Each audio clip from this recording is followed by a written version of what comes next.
matron mother is Maratha or something like that, and we can't talk to her. There's the first sister, Malice Nurse, who sent us on a mission to go hang out with her second sister, Jezra, who we are going to investigate these caves that supposedly a bunch of ghouls are in. That we're trying to understand why these ghouls are only attacking certain people and not everybody. So we've been tasked to go investigate these caves. And she can't help us, but she'll follow us after we clear the areas. She can help you. She just doesn't care to help you because you're expendable. Yeah. And in our first encounter, we ran into a bunch of, I think they were called knights or whatever, but they weren't exactly knights because they can climb up and down knee walls pretty easily. And we saw one particular ghoulish knight that was riding a ghoul steed. We did a lot of battle with it and had a lot of HP, and unfortunately it got away from us before we can finish him off. And that's pretty much where we kind of left off. I mean, I can give you a backstory of my character if you want, but... No, that's okay. We all had little communes with the second sister, and she knows a little bit about us and stuff like that.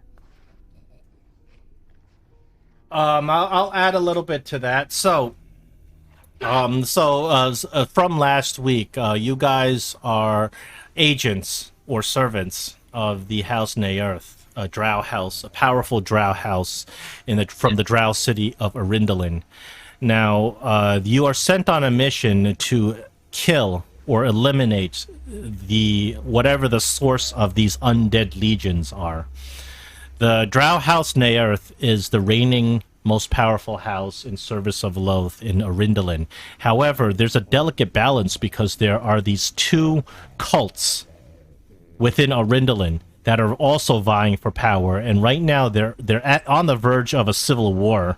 On a standstill because each of the houses can't really conquer the other house. And one thing that is definitely weakening House Neirth and the forces of Loth are these undead legions attacking and targeting drow raiding parties from the House Neirth, and they're reducing drow numbers. So that's keeping House Neirth very weak, and that's making you a prime target for the two cultists to challenge and destroy House Neirth. So this is a very important mission because whoever is controlling these ghouls possibly is working for one of the two rival cults that are inside Arindalin.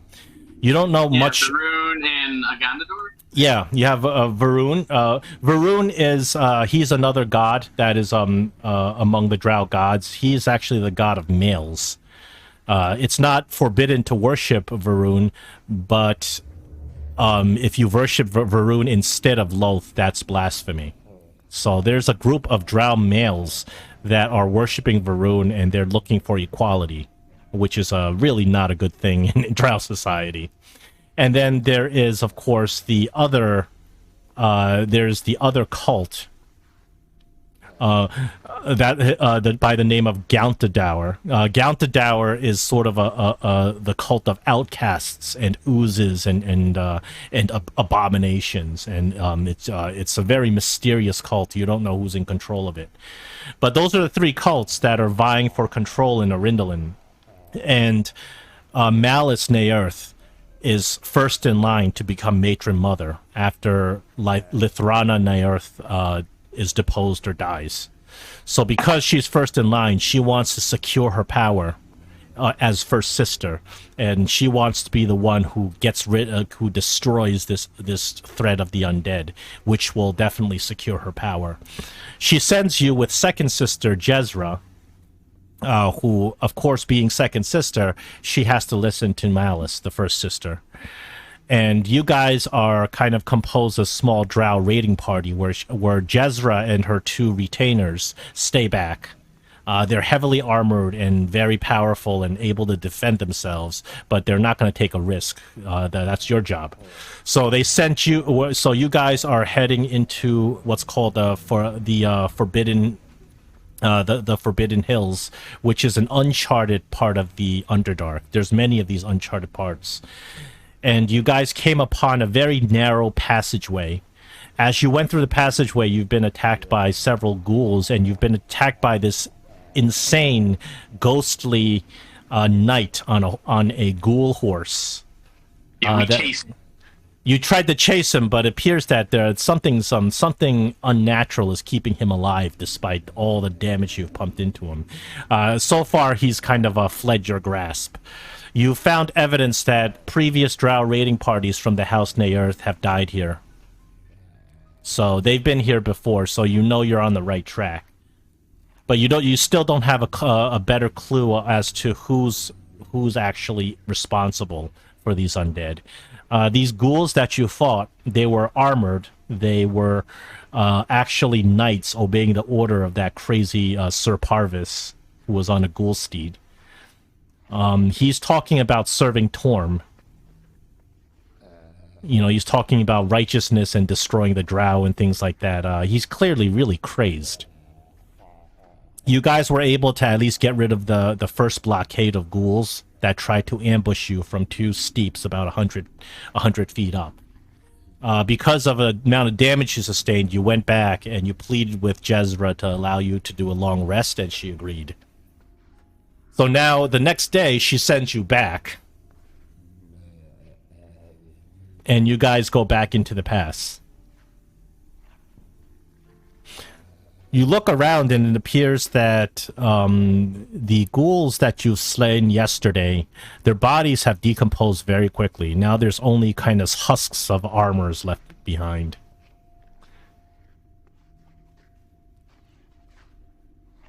Do you ransack the body before we arrest?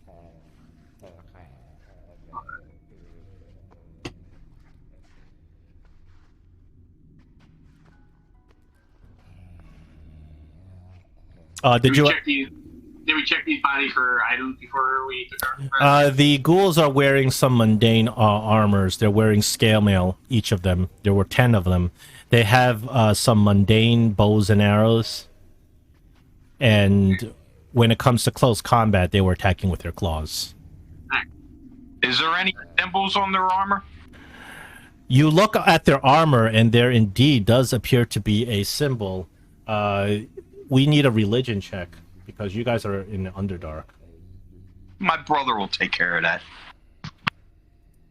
So examine the armor as well, just to see. My brother's a cleric. Yeah. 1 second. I will do that. I'm gonna apply guidance to myself. Let's see. Targeting self. Would a history work as well? I would accept the history as well, yes. I'll try that one instead. I'll get a left there bonus to it. Alright. On the ghoul's armor, you see the symbol of what appears to be a gauntlet. You recognize that symbol as the symbol of a surfacer god Torm. Surfacer gods are really not welcome down in here, down in Underdark. He's called Torm the True, the Loyal. It's a deity that serves paladins, said to be a lawful good deity, very very hated among the drow. A lawful good deity, huh? And yet these were undead. These were undead. So was, and clearly, Sir Parvis, who was sitting there ranting and raving about Torm smiting all of you, was also not. He was a incorporeal undead. He was a ghostly undead, whereas these guys are ghouls. So it appears to me that somebody turned them into ghouls, and it wasn't Torm. Not likely. So they're probably having the same problem above ground. We are underground. It's conceivable. I don't think we really care. Yeah. Not above ground. Yeah, the surface is thousands of meters up. Actually, there aren't any safe ways to the surface, so it's kind of odd to have a surfacer down here and to begin with.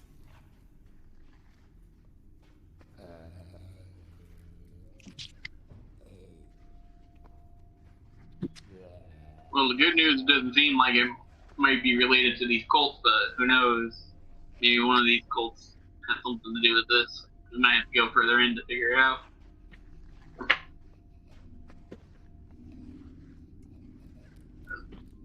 Say we head in.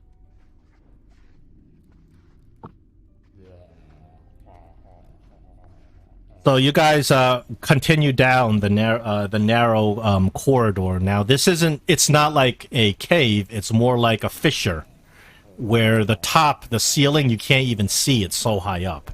It's hundreds and hundreds of feet up. So it's sort of like you're kind of crawling through a fissure in the ground. And as you progress down, you hear a lot of kind of ghoul type moans and scratches, although you don't see any of them. Wherever they are, they're very well hidden. But you can hear it in a far with your very sensitive ears in a far off distance. After a few hundred feet of walking, very pensively looking around, keep being aware since you've already been ambushed once, you come to an area which looks like it kind of twists back and forth in a serpentine fashion.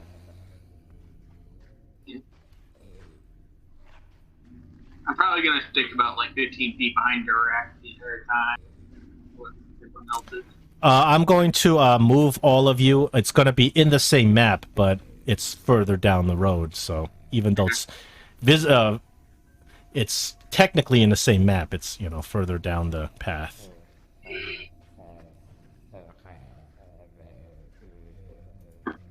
You hear a lot of scratching and moaning.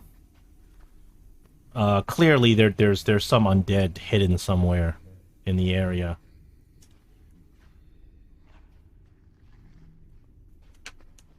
Anyone have any scouting abilities?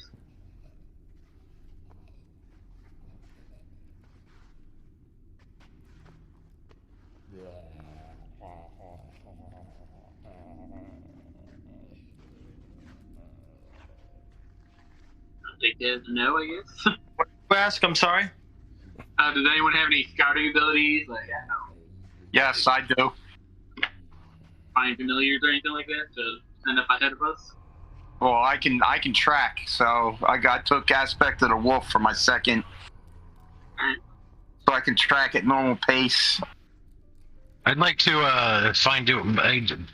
is it possible that I could have do a ritual find familiar for a spider? Certainly, there's nothing stopping you from doing that. Yeah. Yeah, you take you take the 10 minutes. You can do a ritual. There's nothing going on here, although clearly there's a presence. You can hear these ghouls maybe scratching along the walls, but when you look around, none of them are in sight. So you certainly can take 10 minutes. So you want to what kind of familiar you want? Do you need a token for it or not really? A spider familiar. Okay, I can plop down a token. Can you shoot me a map? If you click on the find yourself on map, it'll open it up for you. If I had a map up. No, you don't need to. It's on your character sheet next to where it says name. Oh, is it? Ah, okay. How about?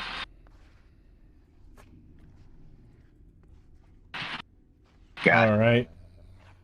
Yeah, I'll put in a token just to make things easier. Let me.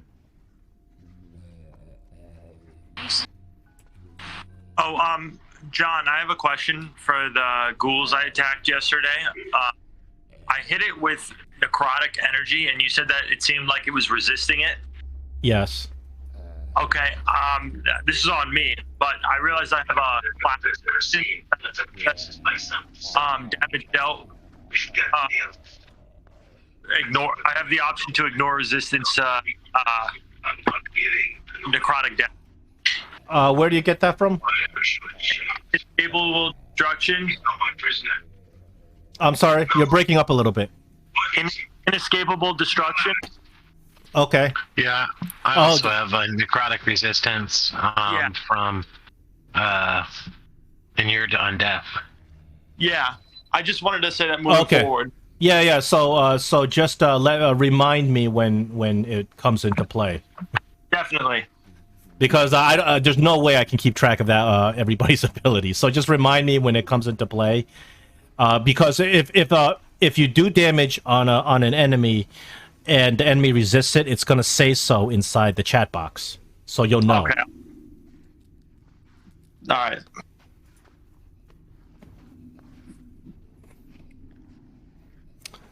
So there you go. There's your spider familiar. So Larry, you got a scout? You want to send him up ahead? Yeah, he'll go up there, hiding, climbing on the ceilings very stealthily. There is no ceiling, but he's been climbing around the walls.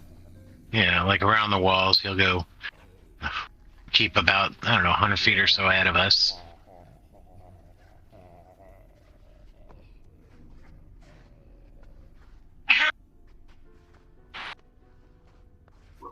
Oh, I gotta point something out before you get over there.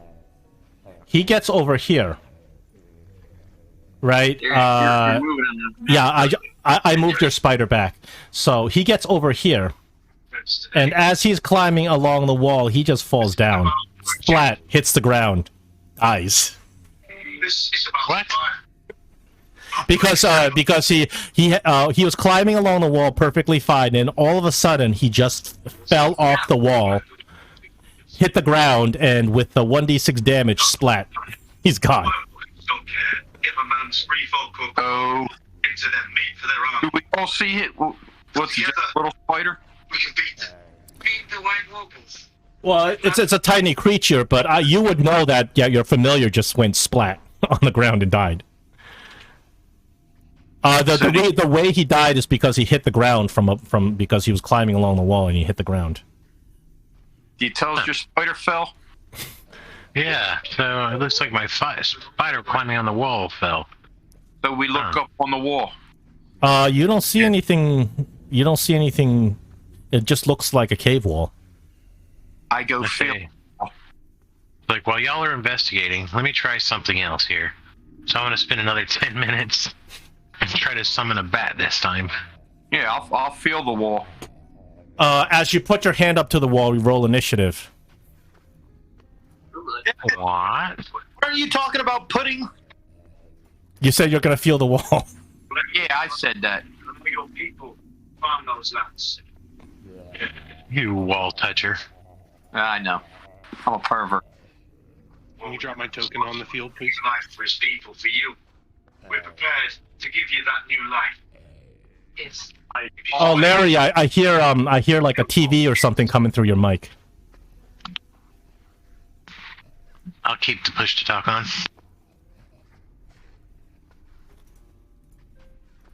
I don't think Dago would be that far behind this. Yeah, I'm trying to move forward.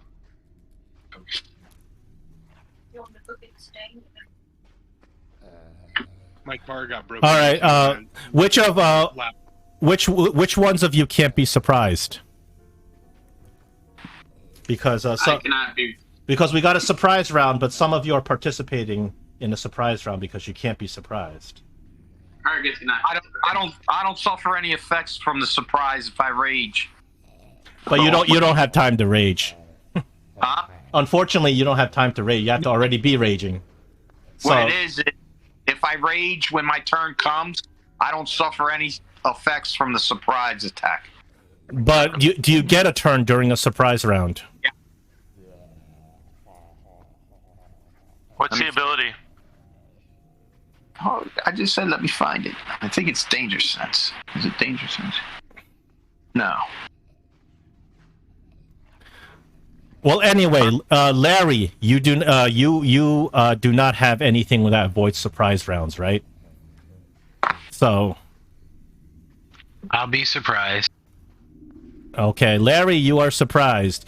First actor to act. You see an arrow flies through the wall right into you, Durak. You can't see it coming, so it's gonna come at you an advantage. You get smacked with an arrow.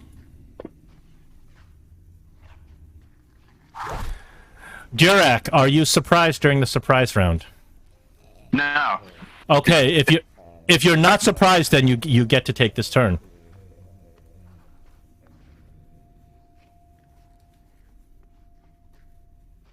It's your turn. The only thing that's really happened is an arrow has come through the wall and hit you. Square in your leg.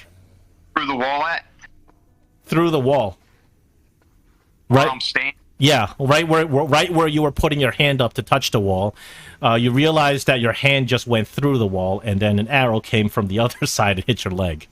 Right, but what I'm asking is it an arrow slot or is it a hole? It's not an arrow slot. It literally came through the wall, just like your hand is going through the wall. Oh, well then I'll run through the wall. There is no wall. You run right through. That's... What else? You run right through into the other side. It was an illusory wall, and you see a bunch of things on the other side. You see this guy. You see this guy. You see this guy. You see this guy. And you see what appears to be a magical darkness in the corner that even your dark vision can't penetrate. So there you are. You ran through the illusory wall. Okay. As you run through the wall, the illusion begins to fade, but it will be faded at the end of this round. So you may complete your turn. All right, I'm raging, so that should have went to rage. Let me make sure that went on, and then.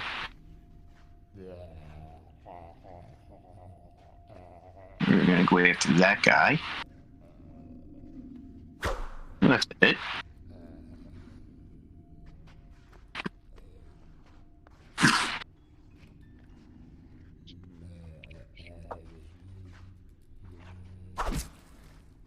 First attack, second attack.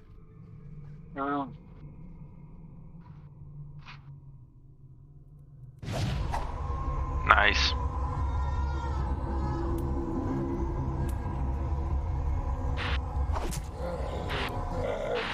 That should be adding my rage damage onto it, correct? It should, if you have the rage effect on, it should automatically do it. I don't think you have the rage effect on, though. I thought I... Oh, this is a pain in my ass. No, that's brutal critical that you put on.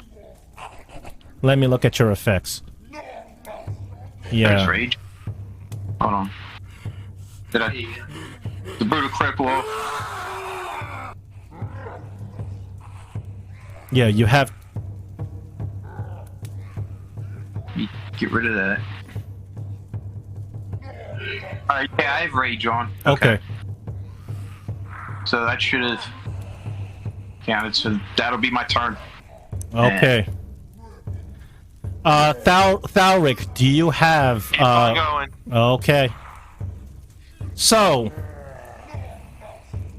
As you run in and start attacking these ghouls, these returner knights that are inside, you hear something shift inside this magical darkness. Something is coming outside. Something is coming out of this darkness.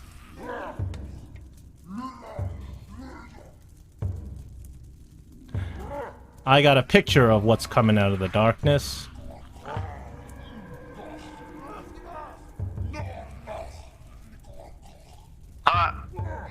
That's my ex-girlfriend. Your ex-girlfriend comes out of the darkness.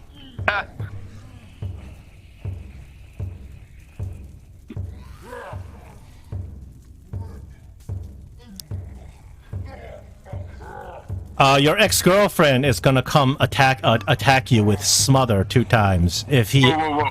It ain't my ex-girlfriend, it's my brother's. Oh, your brother's ex-girlfriend. Whoa, that's not mine.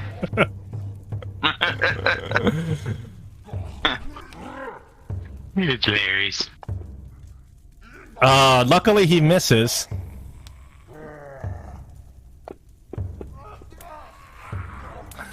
Oh no, that second one is gonna hit. He does his damage. And you see that it's a big, like, husk of skin. Well, the skin smothers you and completely wraps around you in a horrific fashion. You are grappled and restrained by this skin. Okay. That is unpleasant. No, it's not. It's not a nice thing to be at all.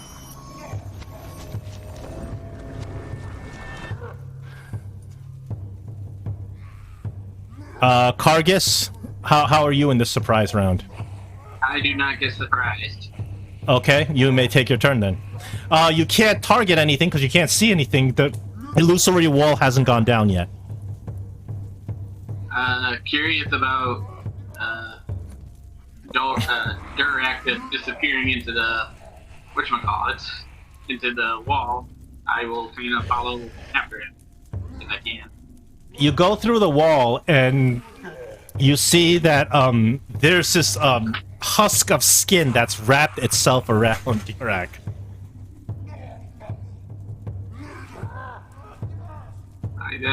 And then you see a bunch of ghouls also. And seeing that, I'm like, I may not have one over here. But anyway, seeing that, Durak, I say, you're gonna owe me one, and I will. This skin-like creature. I do have to warn you, if you attack the husk, there's no way to separate your swing from the husk itself because it's a piece of skin and Durak, so you're gonna damage both if you attack. I'm raging. Don't worry about it.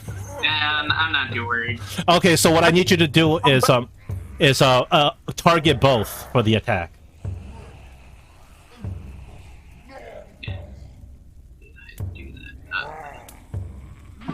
Target the husk. Target Durak. Okay. And go ahead and make your attack.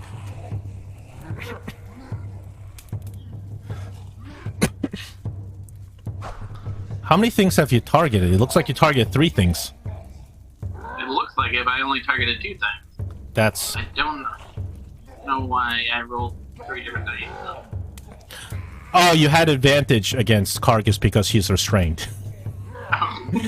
Okay, I'm sorry. I'm so sorry. You're gonna have to roll damage, and the damage will be applied to both. Okay.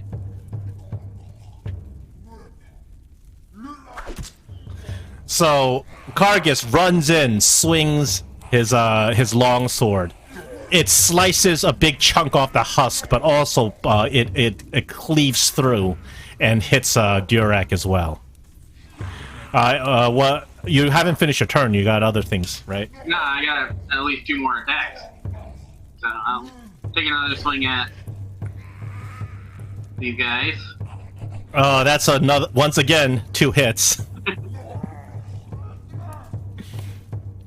I don't really know if I'm actually doing damage to Durak or not. You are doing damage. You can hear Durak scream as you slice through the husk. Half damage. But you're only doing half damage because he's raging. Yeah. And one more. That's once again a double hit. So you sit there like slicing the husk like a Ginsu knife. Yep. And then that will be the end of my turn, I think? Yeah. Okay. So, as Durak is restrained, the Returner Knight will take his opportunity to come in and use his claws. He's going to try to paralyze you with his claws. He misses badly.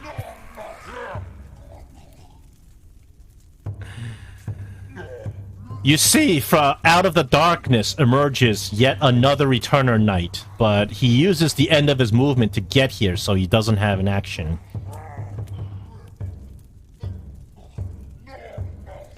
This Returner Knight is going to take advantage of the fact that you're restrained, and they're all going to surround you and try to bite you and paralyze you. He does manage to hit you. He's going to do a little bit of claw damage, but he's going to hit both the Death Husk and you.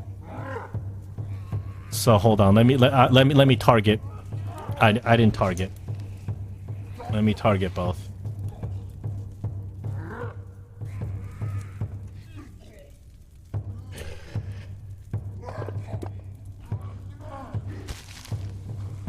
And both you and the Death Husk get to do a Constitution saving throw. Yay! Just what I wanted. You both succeed, so neither you nor the husk around you is paralyzed. Another Returner Knight shows up right next to where you are, running out of the black magical darkness, but he has to use his movement to get there, so no action on this turn. And surprise, surprise, a second Death Husk shows up. Exactly what you needed.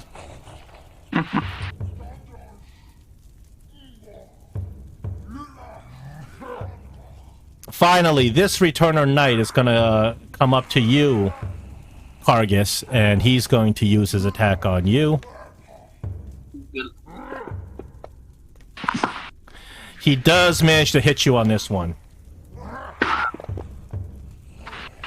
5 points of damage, Constitution saving throw for paralysis.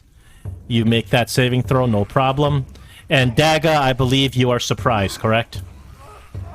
Correct. Okay, so the magical illusion drops. And we're back on the top of initiative. Larry, it's your turn. The illusory wall comes down, and you see this horrific sight. 2 of these Death Husks and a whole bunch of ghouls. One of these Death Husks has managed to wrap itself around Yurak.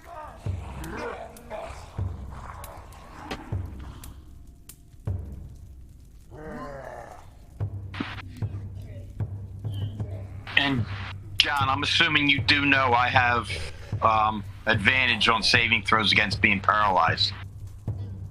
Oh, okay. Just remind me next time. Okay. Well, I made it, so that's why I'm just. Oh yeah. Remind me next time.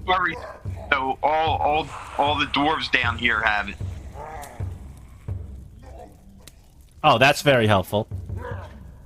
Especially against these ghouls. Yeah. Yep.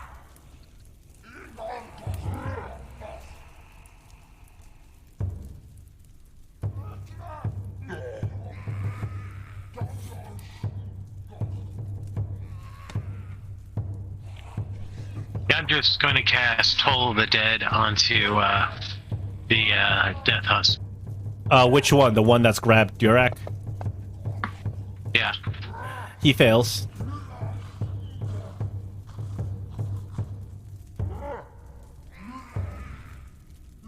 Doesn't it improve from 1d8? Doesn't it higher now? Taking damage, he takes D12s. Yeah, but I think it's higher at certain levels. So at 11th level, it's 3d12. Yeah, it's 3D. Or 3d8. Yeah, I gotta update the damage on the thing. Yeah, just a reminder for the spellcasters.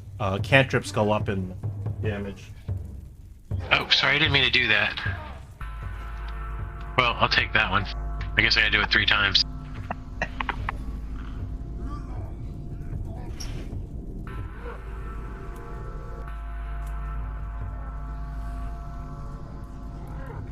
I can't remember how to update that, by the way. Don't forget if it already. The easiest way to update it is if you go to the thing inside your character sheet and you do the hourglass. Open up the hourglass. You can see where the damage is, and just click the hourglass next to it.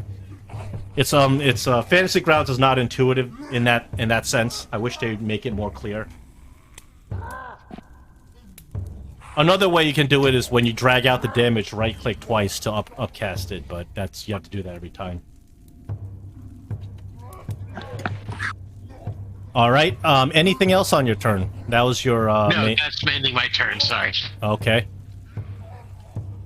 Passing your turn to the Returner Knight. This Returner Knight is going to take advantage while Durak is still restrained. He's going to try to claw him with advantage. Misses. Durak, now it's your turn. If you want to try to throw this husk off, you can do it. It is a skill check. DC 14 grapple break. Hold on, my question is, what size creature is this? The husk is a huge size creature. Huge? Yeah, but when it wraps around you, it gets a little bit smaller because it's sort of like fitting into you. It's trying to put your arms inside its arms like a cloak. You're kind of struggling against it. My question is, if I use my racial feat and use the spell enlarge, Yeah. will that work? You know what I'll do is if you enlarge yourself, I will allow you to roll that strength check with advantage. All right. Well, then I will. Does Daga have line of sight on direct? Yes. Okay. Flash of Genius. Use my reaction. Give him +5 to the strength check. All right. So Durak, not only are you going to roll the strength check, but you also roll with a +5. So you see that little bar on the bottom, the modifier bar? Yep. You can click both advantage and +5. You're definitely gonna break out of this, unless you roll like a nat 1 twice or something, you know. Save. You said? It's a skill check, so it's a flat strength skill check, grapple break. So it should be athletics then. No, it's not athletics, just strength, because athletics adds extra proficiency bonuses to it. Okay. Oh, you absolutely break out of his grapple. That, unfortunately, will have to take your action, but now... what's your size now? Next size up, so I believe that makes me a large. Unfortunately, these husks can even smother large. Go to a larger or smaller for the duration. But you get an extra D4 damage. Yeah, I get extra D4. Yeah. So that was that had to take your action for the turn, but you still have a bonus action and movement if you want to do it. Movement would incur a lot of opportunity attacks. So casting enlarge, I'm reading it now. My size doubles. But in terms of D&D size category, it should go from one. Medium to large. Yeah, it doesn't go to like gargantuan or something like that. It shouldn't do that. I was just reading because I never used, but I broke out. That's my turn. I broke. Yeah, you definitely broke out. The husk, boom, falls to the ground next to you. Dead? No, it's not dead. Okay, so it's prone. Yeah, you know what? I'll make it prone for this one because I like the ingenuity of you trying to outgrow this jacket. I'll make it prone. So if you wanna be attacking with advantage because it's prone and stuff, you can do that. Well, that was my turn, though, breaking out. Oh, that's right. So you still got bonus action if you got anything you can do. Unfortunately, if you don't attack on your rage will fade. Right? Unless they attack me. If they attack me... Oh, that's true. That's true. So they've been attacking you, so your rage is still going. But I can move, though, right? Yes, but if you move, you gotta watch out. A whole bunch of opportunity attacks. Depending on where you move. I'll go right there. I'll stay. Okay, in that case, I'll keep everybody within 5. Yeah. Because your size is bigger, too. Yeah, that's fine. Alright, that's you, Durak, and Thalric. You're up. All right.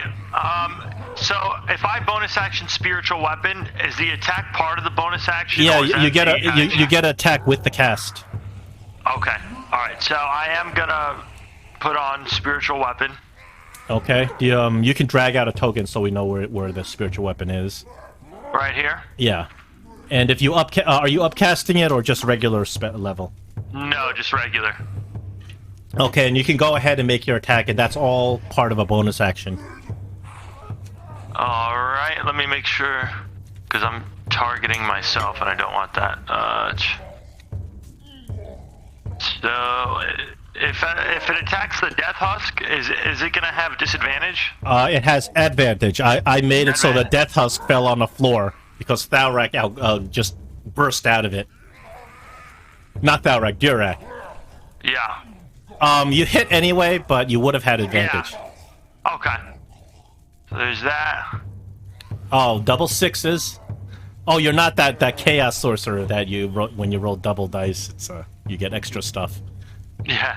And then I am going to toll the dead.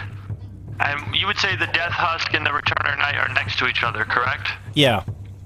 Or 10? Yeah. So with the Reaper trait, I'm going to attack both of them. You make it simple. Just target both and roll the same attack. I don't think it targeted both. Okay, so roll the damage first on a Death Husk, and then target the Returner, and then do the same thing. Sure. Because Sorry. it gets confused if you when you roll saves. Oh, that's good damage on a Death Husk. Am I targeting? I'm trying to target him. Returner. I have to do it in the tracker. It's kind of. Oh, yeah. Yeah, I have the extension, so when you click on a whole bunch of tokens, it critted on its save. But right. but if you have a whole bunch of tokens grouped together and you click on all of them, then I have that extension where you can specifically select a token, and you can do that with Yeah, maybe it's because I'm holding control while I'm trying to select the token. That's the only thing that was throwing me off. But that's my turn. The Death Husk, after Durak, you cast him off. You're a little bit too big. He's not interested in you anymore. He's gonna go over to the Kargas and see if he can wrap himself around Kargas. He gets 2 attacks, unless he successfully hits and smothers. First attack is a miss.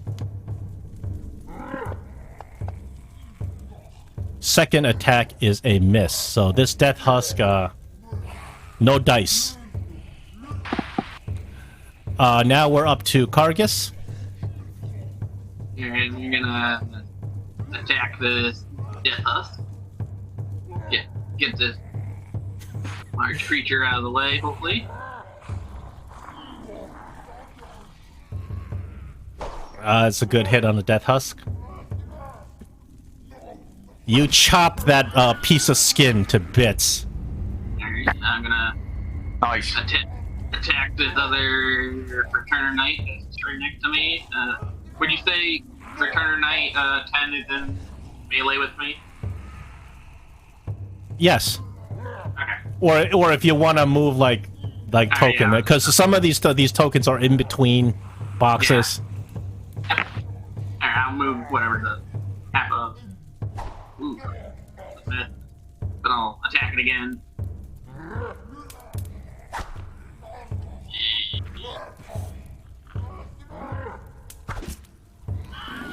That's dead. Kill that creature, and then that will be the end of my turn. Dagger, you're up.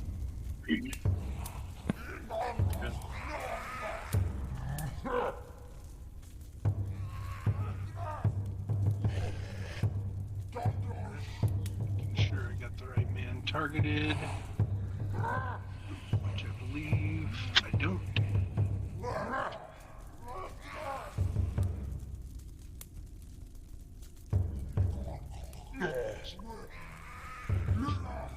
Target. That extension is pretty cool. There we go. And that extension was free. It solves the biggest problem in Fantasy Grounds that I've been dealing with for years.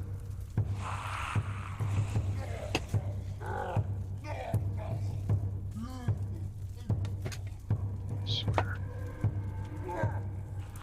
Target. Durak.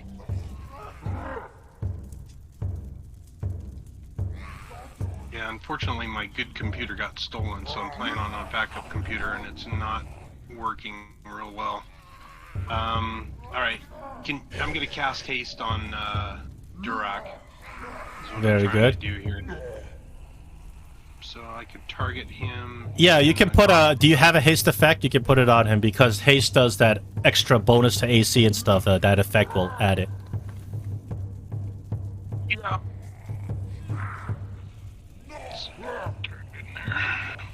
It'll give me an extra attack also, won't it? Yeah, but it also if you put the haste effect on him, it'll automatically raise his AC and stuff. That's what he needs also. Let me see your haste spell. See if you have it. Yeah, I have that. Let me see. Yeah, you have all this stuff in there. Just put the effect on Durak. Here we go. Oh, Daga, it appears you had. Yeah, there you go. There you go. I just did it through the combat center. All right, and then I'm going to fly up 15 feet. That's a good move. Get out of the way. As you can see, the other Husk is making a beeline towards you guys in the back. Okay, now this Returner Knight number 9, engage with Durak. He's going to come and try to do his claws. He's not breaking through that AC. Returner Knight number 11. He's going to run up and engage Kargas.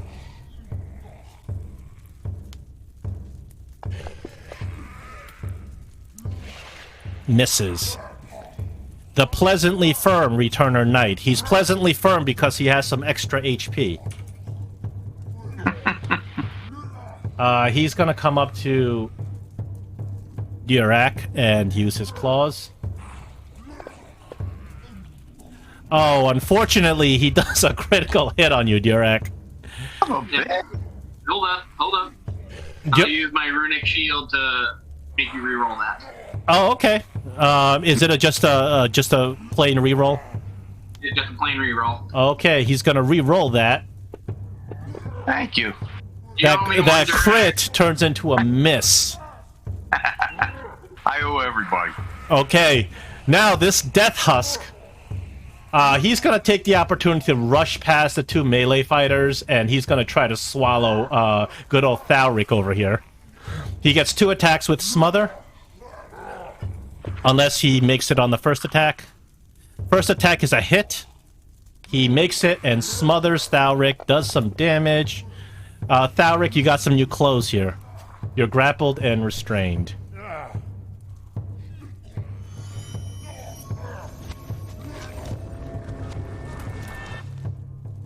The Returner not... What was that? I was gonna ask what his AC is. Whose AC? Durak's. Mine's 16. Okay. Alright, never mind then. The Returner Knight with a thoughtless attitude. He's got an extra on his attack and a minus on his AC. He attacks Kargas. Misses. Okay.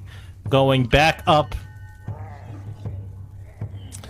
Now we got back up to Larry. Thalric's got a new jacket on. Yeah, I'm seeing that.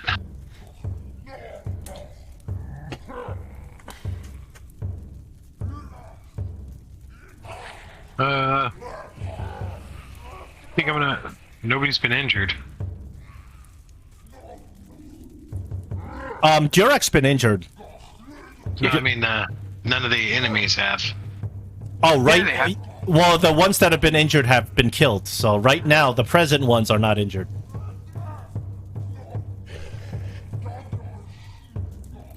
Yeah, if you're thinking about the Toll the Dead, yeah, none of them apply right now.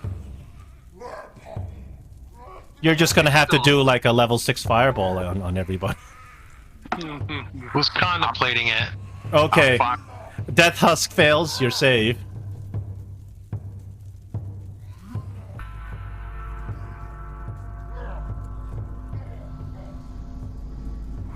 Alright, anything else on your turn?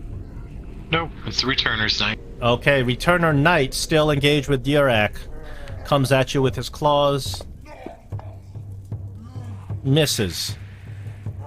It's Durak's turn. All right.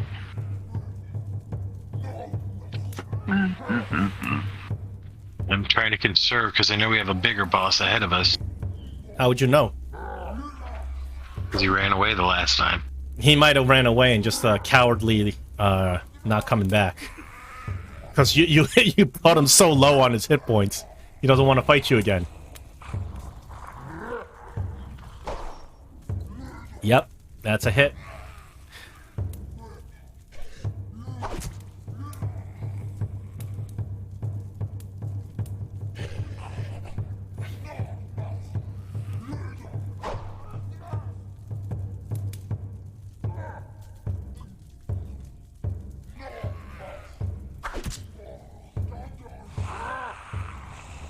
And one more.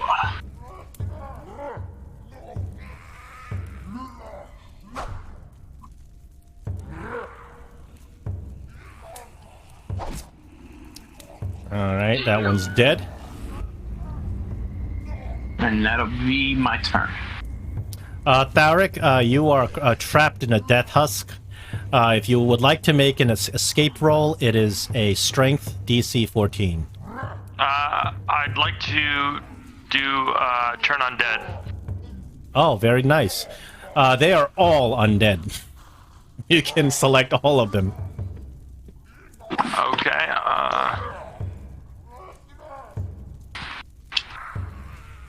Am I? Is that actually, is Returner Knight 9 in my area? They are all in your area. Turn Okay. undead has a pretty wide range. So 1, 2, 3. I think it's like 60, right? Let me double check for us real quick. It's okay for It for, is- for our purposes. Well, they're all in your range, but I think it's 60. It says 30. That's okay.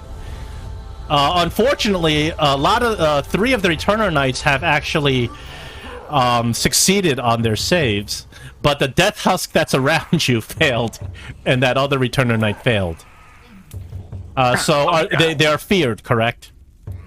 So, yeah, their turn. So they spend their turn moving as far as the way Exactly. they can. So they're under like a fear effect. They're gonna run the hell away. Yep. So I guess I just press this effect now, correct? Yeah, go ahead. And you also get advantage attacking them because the object of fear is within sight. Yep. Alright, so with that being said, I'm assuming I would get a opportunity attack on Death Husk 2, correct? Yes, when he breaks his grapple, but he'd have to do that on his turn. Okay, so even though that was my, I guess, turn, I'm going to use the spiritual weapon to attack Returner Knight 11. Yeah, you can do that. Tharic, you have yourself targeted. Yeah. Did you turn yourself? Yes, I did. I'll take care. No, you gotta watch out because turn undead gives creatures advantage Yeah, I don't against want you. that.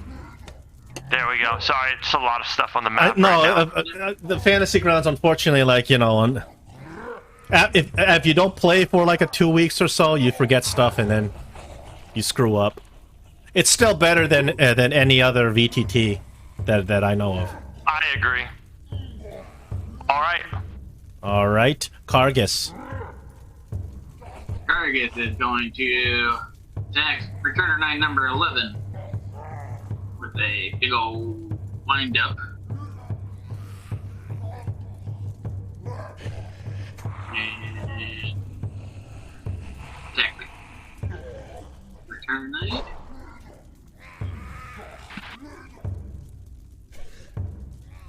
That's a good hit. There's one. Ooh, That's a miss. that was a miss. Oh, there's another miss. That's a Holy bad cow. miss. And unfortunately, that will be the end of my turn. Daga, you're up. Oh, Durak, did you take your extra attack from the haste? Just as a reminder? Yes. Okay. Yeah. Because I just remembered you have haste on. Nope, I took it. Thank you, though.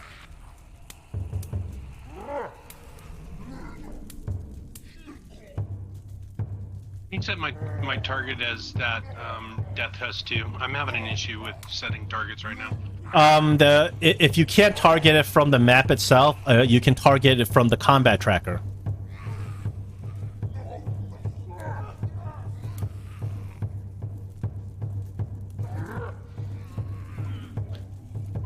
You can control click from the combat in the combat tracker if you have problems targeting from the map.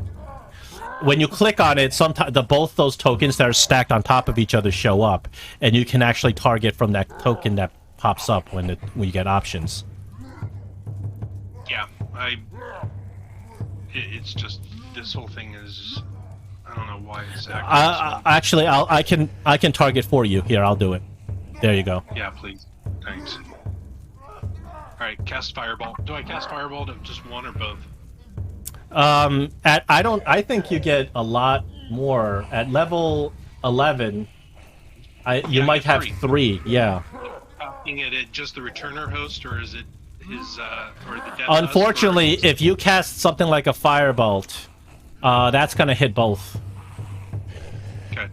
All right. And you said. So you gotta. So I'll have you target Thalrak as well. I would suggest not targeting. Because you're gonna get advantage on Thalrak. Well, not even because of that, but I'm pretty sure that would end turn undead, wouldn't it? I don't think so. Does it? Because it would take damage. I don't remember. It might. We'd have to. Hold on. I have to look up turn undead. I don't remember. I don't know. I don't know if it would.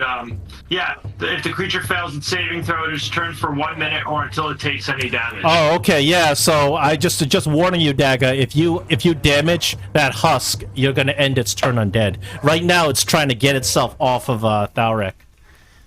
All right, let me do a real quick thing on my character then. See if I can figure that out. Yeah, all right. I figured that out. Okay, I'll just fly. You can. Everything else is in your range too. You can see them.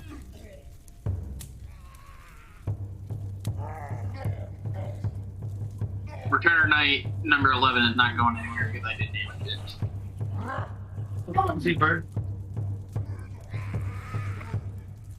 Alright, let's see if this works then. Clear targets. Did I clear my targets? Yep. Cleared my target. Alright. So your control click is not working? Seems to be working. Got my return. Alright, it's working now.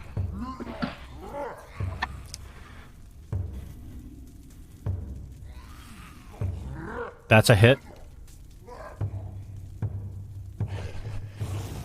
That's good damage.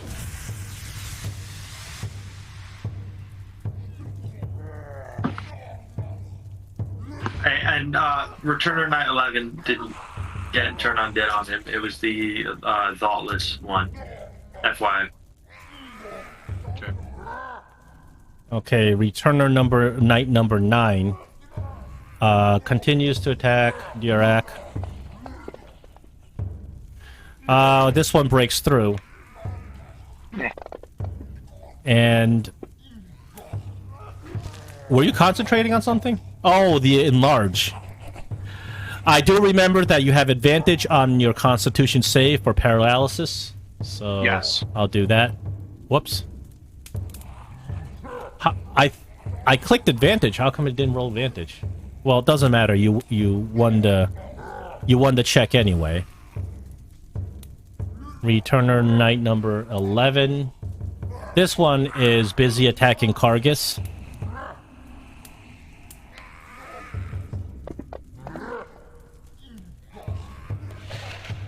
It does manage to hit you. Does the slashing damage? And you have advantage on your Constitution save against paralysis. I don't know why it's not rolling the advantage. Well, I'm going to roll it again because that one is a fail.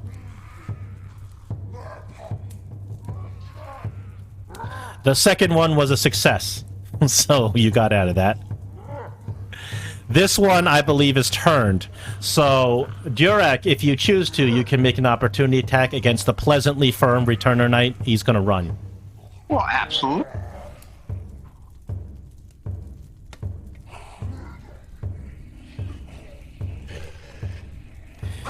You do hit him.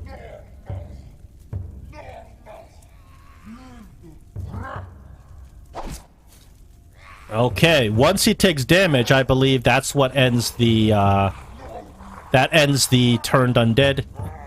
Correct.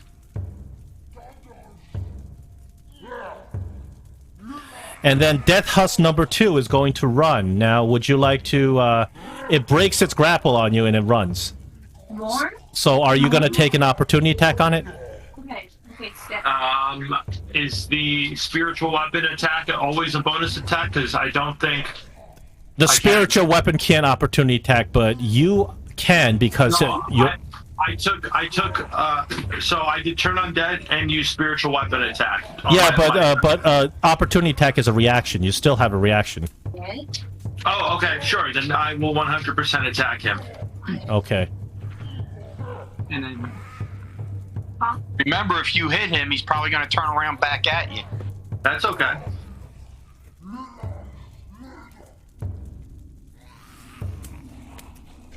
That does hit him, even though you didn't have him targeted. So you can just roll damage on him. What the fuck, man? Targeting is something that's very easy to just overlook. No, I'm doing the control hit. I see Death Husk 2 and Returner Knight Dauntless Attitude come up. And then I left click it, and it doesn't target. You know what? It might be that there's a wall in this area. There's like a hidden wall, and there's something about you being able to click. You know, I think it's map interference that's causing this. Okay. That's fine. Okay. Just go ahead and roll some damage on him. Okay, that will break his turn undead. But also, he's no longer grappling you. Yep. Now, this is the question. If you broke his turn undead, his turn's not over yet. Doesn't he get an attack? He's going to turn... However you want to run that. that's the DM ruling on that one.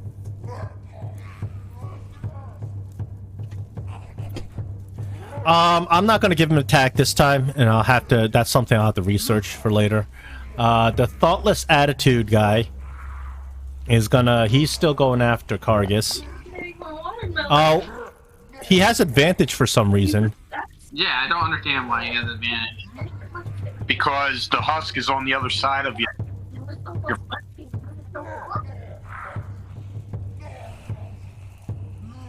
Yeah, I'm trying to figure out why he has advantage. Do you have some... You have... No, I don't have anything for someone to get advantage. Yeah, I don't even play flanked.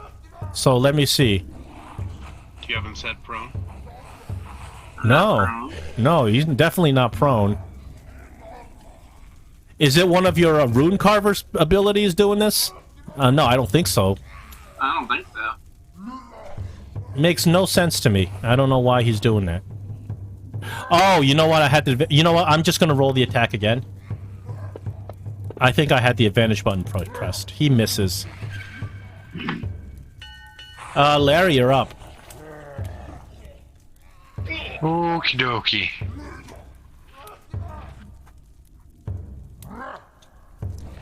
You guys are pretty much cleaning up, so I'm just gonna continue tolling on the dead here. He rolls a nat 20 on his save. I guess that doesn't do anything. Even though he has a -2, he rolled a nat 20 on that one. Okie dokie.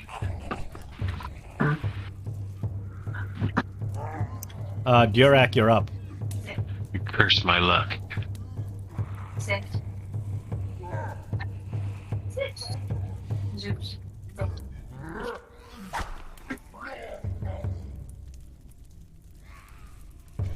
Yeah, it must be that wall, because I can't target that death husk now.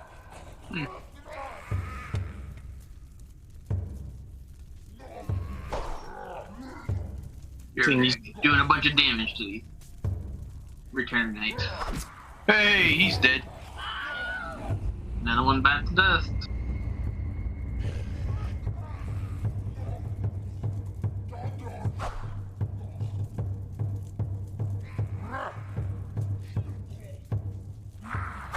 Oh, that's 2. That'll You're almost done. end my turn. It's Tharik's up. Yep. Okay. Let's see. But Durek was gonna move. Is my spirit? I see my spiritual weapon isn't really in a block. That's fine. That's fine because the distances are all within distance, so that's fine. It's not like we're measuring whether or not the distance. It's all within range, so it's fine. Okay.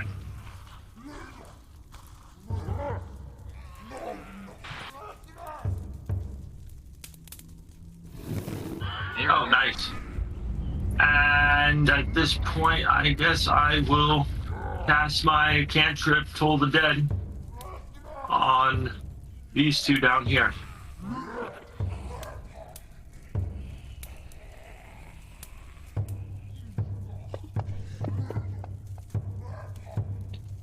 They both fail. How can you cast? He's got a ability that you double target cantrips, I guess. Oh. Yep. Cool. All right, Cargus, you're up. The only thing that's All left right. is this Death Husk. Alright, I'll move a little closer to Death Husk and start trying to beat the crap out of it.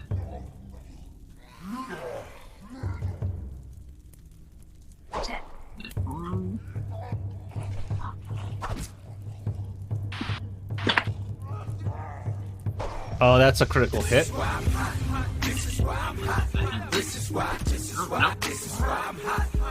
And uno más.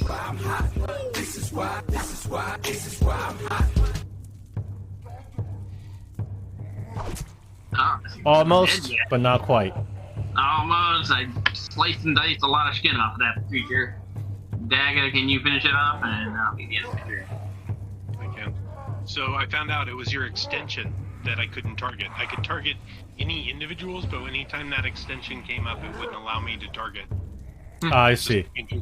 Food for thought.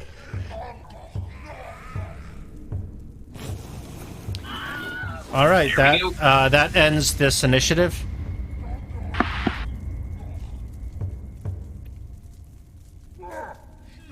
I'm gonna go over here and press dissertation and clean off the fleshy, goopy stuff that's probably on their clothes. So then my delete would be, or my rage would be gone.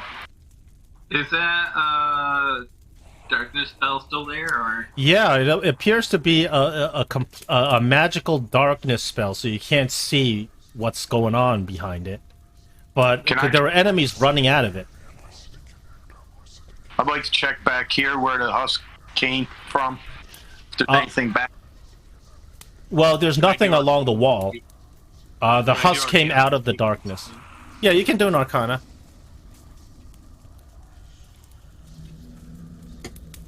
Unfortunately, you're not really getting much of an idea of what's going on here. So this is clearly a magical darkness spell, but you don't know why these creatures are coming out of it.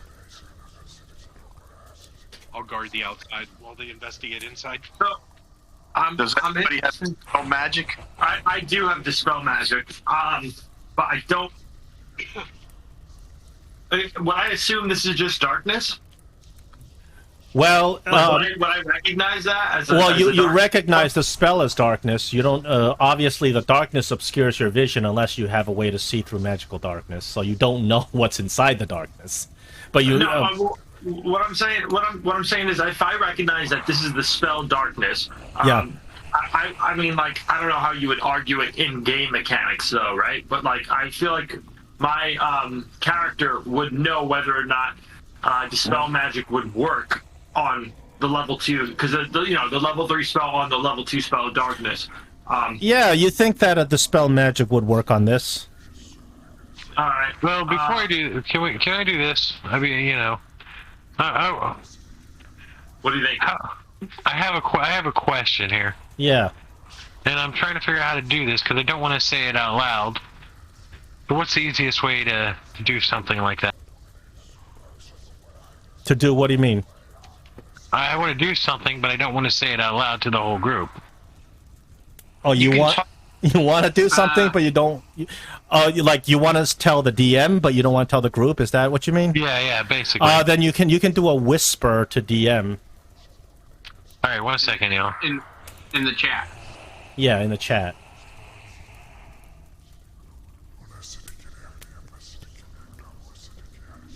Yeah, just / Thalric. I'm just kidding.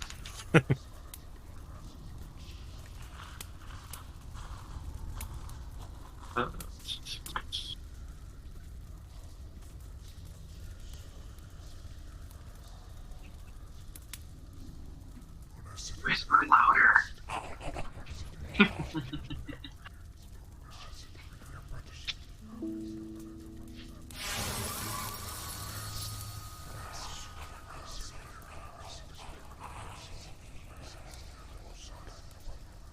Okay. All right. Hold on. I'm going to reply.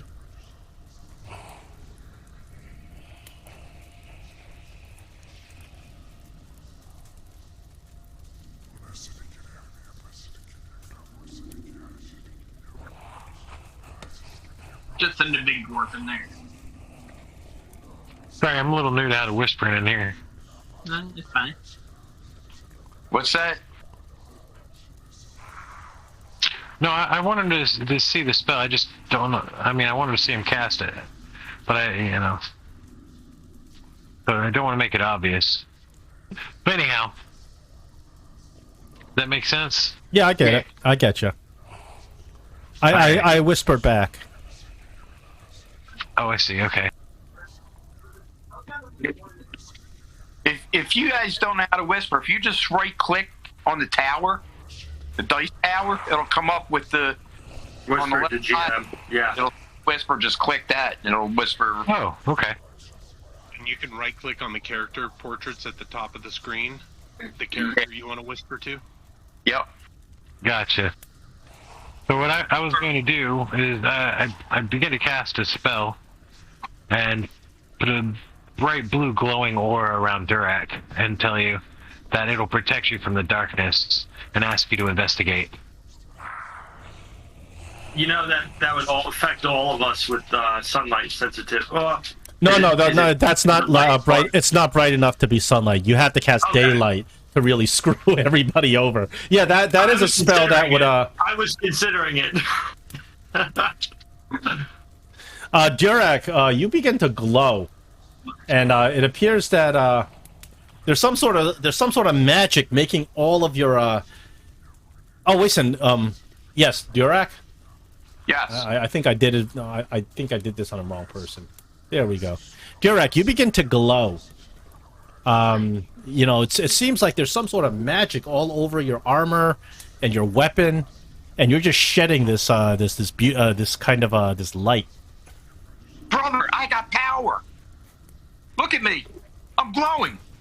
Oh no. Be like, it will protect you from the darkness. Investigate it and let us know what you find. I'm walking around.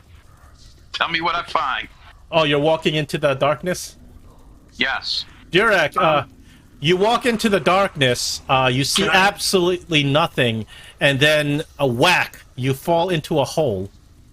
Hey, when he walks in the darkness, I want to dispel magic on where he would be in the darkness, I guess. Okay. So, Durak, you fall whack into a hole. You take 1d6 damage for a 10-foot fall. You take 1 damage, no biggie. Okay. All of a sudden, the darkness gets dispelled, and there is indeed a hole in the floor. And you can see that the hole goes underground, and it kind of twists around towards the northeast. Hey guys, there's a hole over here and a tunnel. All right. Should we follow the hole? Why don't we ask the missus? Jezra. Somebody ask Jezra. I mean, What? we either He's follow back the in main the path or intro. go in this hole. Yeah. Yeah, you can go back and ask Jezra, but at this time, you probably want to actually figure out what's going on over here. All right. Solve I'm gonna solve spend the mystery. Yeah. So Spend a few minutes and get to summon another familiar spider and send him up the path Up which path? down the hole. Well, I'm already in the hole. It don't matter. All Wait, right, I'm so gonna send him further up ahead, though, way up ahead. well, Durak, it takes 10 minutes to ritual cast to find familiar. So Durak, if you keep moving, you're gonna be on the other side. Well, then I'll search. Durak, as you're climbing through the hole, I need you. I'm gonna go with him. Okay. As the two of you are climbing through the hole, Durak, even though you're large, the hole is big enough, the tunnel is big enough to fit you, although it's a pretty tight squeeze. As you're crawling through the hole, I need a perception check. Either of you can roll it, whichever one has the higher one. I'll accept one. So either of you can roll it. Go ahead, brother. I only have a +1, so go ahead. Okay. Yeah, I'll do it. Let's see. In the tower. Either or. Results are going to be obvious. Oh yeah, you definitely you notice that while you're crawling through the tunnel, you bang against a heavy sack. The minute you bang against it, coins jingle. And I grabbed the coins. Well, you grab the entire sack, but the sack it's kind of the upper limit of the weight that you can even carry. It's so heavy. It's a huge sack full of coins and items jingling around. Me being enlarged, I should be able to carry it then. So you pick up the sack and you drag it along with you. Just looking at it while you're in the tunnel, it's hard to see, but you open it up and it's just a massive hoard of gold. There's some other items kind of jingling around. You see a bunch of like scrolls and things in there. Well, I'm gonna grab some of the scrolls then. Yeah. We'll sit down for a second, and I'll let my brother check the scrolls out. I've got a bag of holding if you wait for me to get down. Yeah, you see a whole bunch of magical scrolls. Well, it's just him and I down here at the moment, correct? Yeah, you guys are still in the tunnel, crawling to the other side. So while he's Durak's doing his thing, whether or not he's taking some gold, I just wanted to look at what some of the scrolls were, if I would recognize them. You look at these scrolls and they're magical scrolls. Let me see their levels. You're gonna have to identify those scrolls. Okay. In your state, anything that's level 3 or below, I would just say you know it. But anything above level 3, you'd probably have to identify. Okay. So these scrolls are, for a fact that they're clearly higher than level 3. Okay. They're all higher than level 3. Nice. Yeah, there's 2 scrolls that you found. But then, as you jingle through the sack even further, you find a magical piece of armor. Oh yeah. You find this magical wand. What kind of armor? You find 2 pieces of armor. Which are? One piece is a very beautiful, a shiny gold plate mail with a symbol of Torm on it. The other one is also magical. It's a scale mail. You guys don't know what they are. You're gonna have to identify these items, but Yeah, barbarian. I was hoping for like bracers or something. Yeah. do you want to crawl through to the other side? Yeah, we'll continue crawling through to the other side. So you guys continue crawling through. It's about, let me see, it's about 150 feet or so. After that, you get to the other side and you realize that you're once again in a magical darkness spell. You're on the bottom of another hole. You can't see anything, but you can feel around to get your bearings. Oh, let me ask you this: am I still glowing? Well, you can't see anything, so you don't know. I don't know if I'm glowing. 'Cause I Yeah. thought I- It's only light. It's not daylight. It doesn't Oh. dispel the darkness. No, he tricked you. It's not a daylight spell.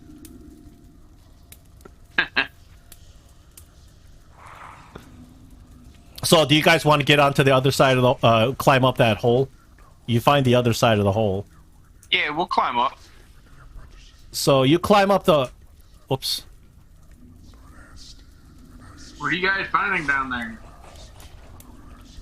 And you find yourselves. You find yourselves in another alcove. You realize that you're about 150 feet from the hole that you went into before. Oh crap! You come out of the Okay. darkness, you look around, and there's some footprints on the floor, but it looks like the footprints were those ghouls coming from this side through the tunnel into the other tunnel. Ah. So you've already killed those ghouls, so there's nothing here, really. So I start putting my hands on the wall, thinking that there's another illusion wall. The wall immediately falls away. Yeah. Do we recognize where we're at? Yeah. Once you come out, you know that you're just kind of in the same passage. I'm gonna walk up. What's up? We're down here. Yeah, I'm gonna walk behind you and say, "Hey." Hey, How'd you guys get over Brothers. there? So only the two of you, the brothers, you're the only ones who found this sack. Do you want to? Well, it's kind of hard to hide, but. Well, yeah, because he's got this giant fucking sack. Yeah. So we found this sack. It seems to be some gold and some items within it. Oh, it looks like I've already identified everything for you. So. oh wow. You know what? I'm gonna. You know what? It's because it's my mistake. They should have not been identified. You already know what it is, and you know that armor's cursed. Yeah, I couldn't even use that. Yeah, I want to take the scale mail. What I'm gonna do is I'm gonna drop it into the party sheet, so you can take it directly from the party sheet into your inventory. You know where to find it in the party sheet? Yep. Yeah, don't take it from this parcel. Oh. That makes it does weird stuff. So I'm gonna put it in the party sheet. So all these items, including the gold, is now in the party sheet. So if you want the items, you can take it directly from the party sheet. Otherwise, the party sheet is sort of like it's in a bag of holding or something, including that the 8 grand of gold. Looking at the bag, can I examine the one? Oh, it's already identified. Yes, I've identified it by mistake. So because it's my bad, I'm just gonna say you guys spent the time to go ahead and identify it. Yeah, so that's the Wanda Web. I'm not taking that. Someone wants that. That's on If you. you don't mind, I'd like it. Sure thing. So you can take it directly from the party sheet. You said there was gold in here? I There's a whole lot. so Okay, I put all the point. I put all the gold inside the party sheet in the if you look. Gotcha. Yeah, so just Where's the back? so in at the end of the adventure, we can distribute the gold because right now it's not like you Yeah. need it in your inventory anyway. No, not at all. Not at all. I'm fine with that. Does anybody have any problem if I take one of the potions of healing? I could probably use it right now. Take them both. Okay. So there's a scroll of raised dead. I have raised dead as a spell. I'm pretty sure that's just returning someone back to life. Yeah, but the difference So- is that when you cast it with the scroll, it doesn't cost you that big fat diamond. Yeah, so I'll take that as well. While they're sorting through this, I want to raise 2 skeletons from one of the dead ghouls. Okay. I'll take the plate mail of vulnerability. Takes a minute to cast, so it should be easy. Man. Yeah. What? You're gonna wear the plate mail of vulnerability? Nope. I am going to disenchant it and use it as a medium for making some other plate mail. That's a smart idea. Okay. Wow. So Question. half plate +1 and scale mail +2 are the same. That's the problem with the 5th edition armors. It's that they're not unique enough to justify wearing anything but the plate mail. Yeah. Because it's literally the same. In other editions, there are other quirks to the different armors that make it worthwhile. For instance, in previous editions, the half plate gives you dex bonuses. Sometimes you get dex bonus 2, dex bonus 4, and full dex bonus. 5th edition, I think they really dropped the ball because everybody just wears the same damn armor. So there's no point, there's no point in making different types of armors. Well, unless you get hit by heat metal wearing plate armor. Yeah. Oh yeah, that's one thing. There is that, yeah. Yeah. But that's true for just about any heavy armor, Well, no, most heavy armors can be taken off in a turn, except for plate armor, which takes 10 minutes. There's that cast-off plate armor. You just press a button and it just falls off of you. Yeah, but they don't have that. It works. So would this scale mail or medium plate benefit someone else? If not, that's fine. It's medium armor, both of them. Just wondering. There's a stealth disadvantage with it. I'm all set with what I got. All right. Hey, John. I'm also going to take this scroll and scribe that into my spell book. Please. Some people play to take potion, healing potion. We're out of combat. Do you give the max heal, or do we roll? No, you roll. You still roll. I've played it Because when you're high level, you have so many options for healing that it's just no point to give it. All you gotta do is take a short rest, roll some of your hit dice. You'll be you'll be good. So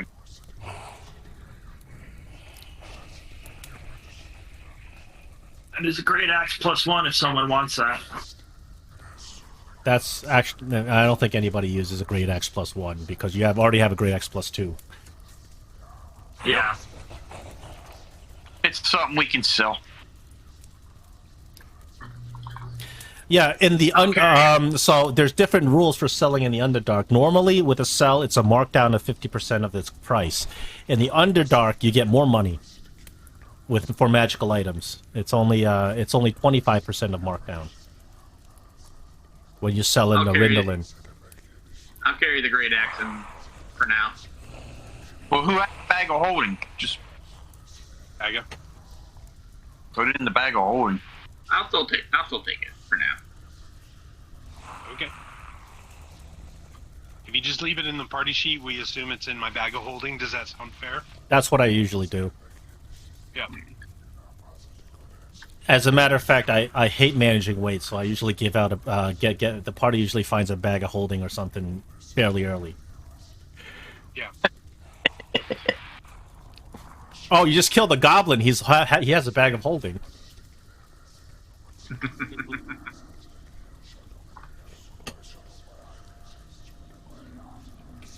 All right, so with that part done with, you guys continue down and you notice that directly in front of you there is a ridge. This ridge is not as tall as the previous ridge.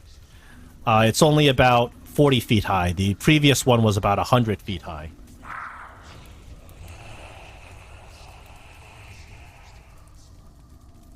I'm still flying, so I can fly up to the edge of the ridge.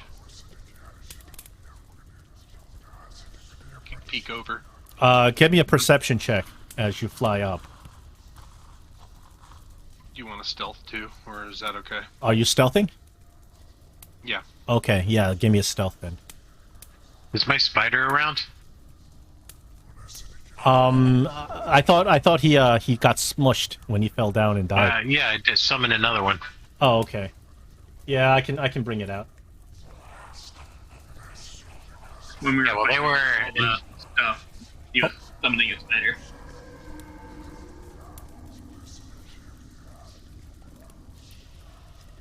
Okay. Your perception is nice. That stealth is no good.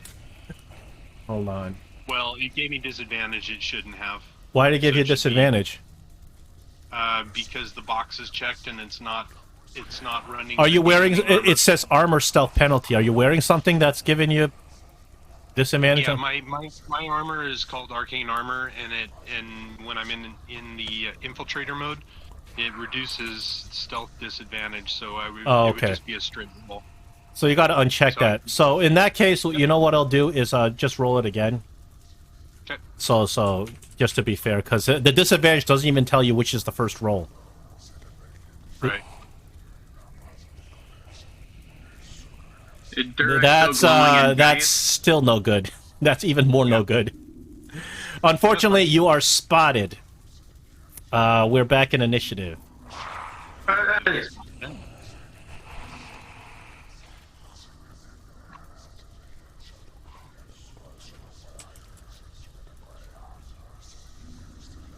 That sucks. Can I use my inspiration for other people or no? No, inspiration's only for your rolls. You can't use it for Gotcha. others, and you can't use it for enemies. Gotcha. I do believe when you gain an inspiration, if you're already maxed out, you can then give it to somebody when you get it. But that's the only time you can ever do it. No. I don't even play. No, I don't even play like that because I do a 3 inspiration max. So in my games have a lot of inspiration flying back and forth. So there's no like additional giving inspiration and stuff like that. You know, one of these days I want to see a golden inspiration. Oh, that's only in my campaign game. I know. That's it's like a resource that'll that can either keep you from dying or you know, and that's a resource that a boss can't use a legendary resistance against. Damn. So you can go and hallucinatory terrain, Tiamat, or whatever the hell, you know, do your thing. It's potentially game changing. Where's the ridge? Is it right here? Yeah. I'm just All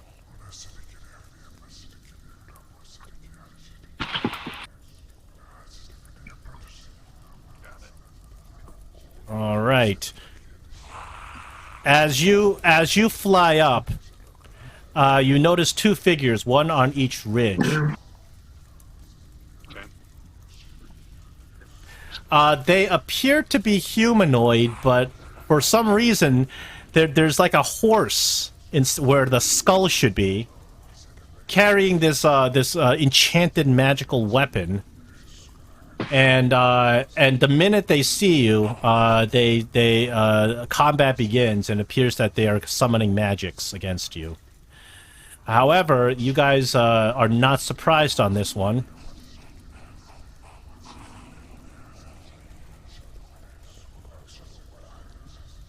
Are they 100 feet in the air type of deal? No, again? they are standing on the ridge. And this ridge is only 40 feet up, unlike the other ridge, which was like 100 feet up. Your familiar spider actually wins initiative. If you want to do anything with your familiar. I'm not sure what it can do right now. Using clear view of everything, though, I assume. Yeah. He just wants to move back a little ways.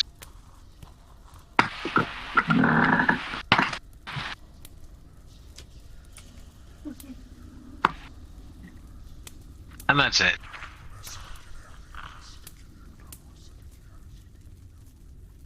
From behind you in a tunnel. Foul minions of the Drow. Horm will have his vengeance this day. As the crazed Sir Parvis comes back, you look at him, and sadly, all that damage you've done before is not there anymore. He is going to lance through. Let me see. Who's in the air? Who's in the air? Daga. Daga, you're the only one who's going to be spared. He's going to lance through all of you. Hold on. Yeah. Hold on. Well, you got something? Does he do damage to me? Well, he's got to hit you first. Okay. If he hits me, I'm going to use my reaction to for blah blah blah. Gift of the Gem Dragon and push him 10 feet backwards, stopping his run. Okay, that'll work. So what I'm gonna do is I'm gonna take it one at a time. First, I'm gonna attack Larry, his skeletons, and Thalric. Okay, I'll move it. It would hit me first, so. Okay, so should I attack you first and nobody else, just to make just in case if this actually goes through. He is indeed going to do some damage to you with his lance. His magical lance flies through you.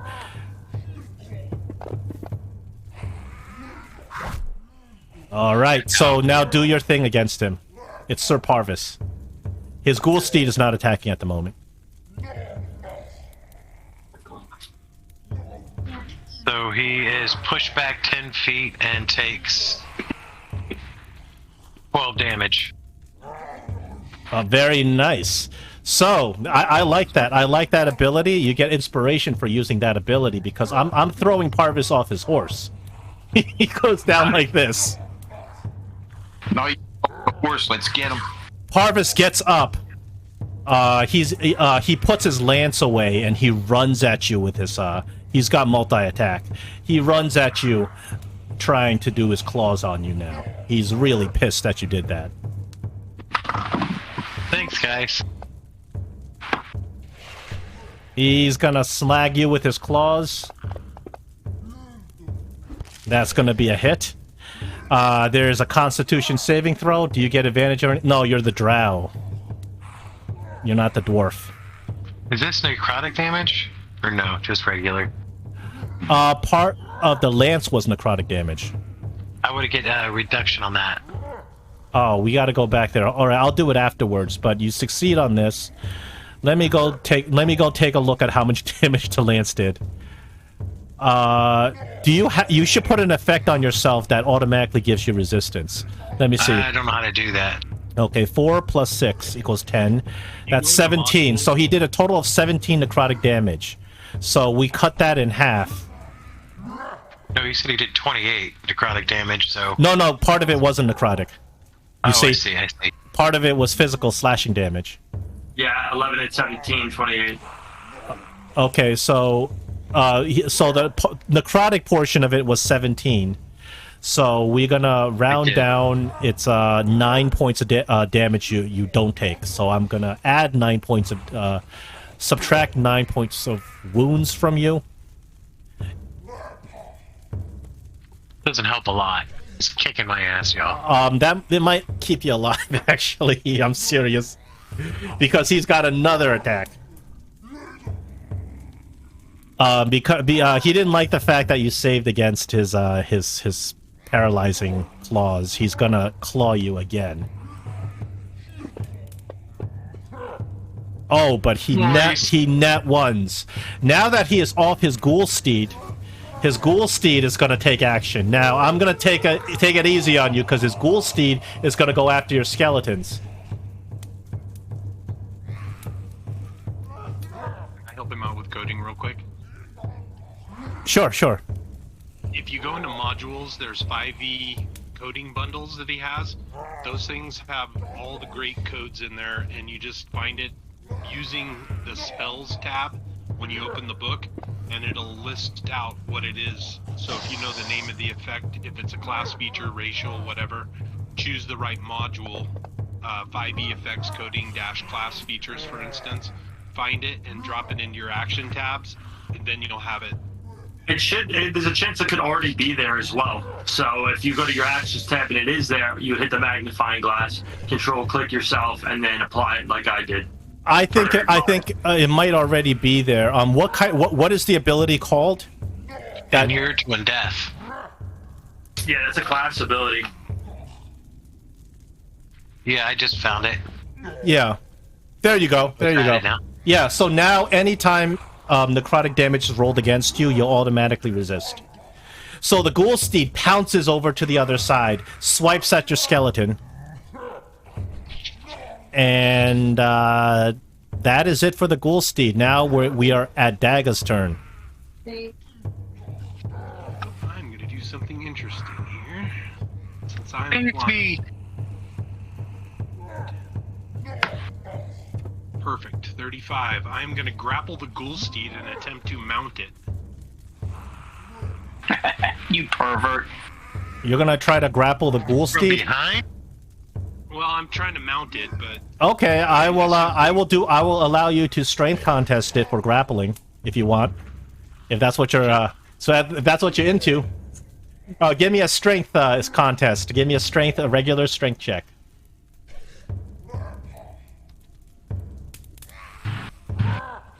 yeah, why is it only giving me a +1? Do you have some ability that allows you to control mounts once you once you forcibly grapple? Animal hand. No. Okay, so it's gonna buck you like a bronco. But I like what you're doing, and if you succeed, I'll give you inspiration. So roll me a strength check. The easiest way in your character sheet, next to your strength ability score, there's a C and an S. Just click the C, and we'll go against the ghoul. You heard about the new grapple rules coming out for 1D&D? They're going back to the old confusing 3rd edition rules with combat maneuver defense and all that stuff. Yeah, people are gonna love that. Nobody's gonna grapple anymore.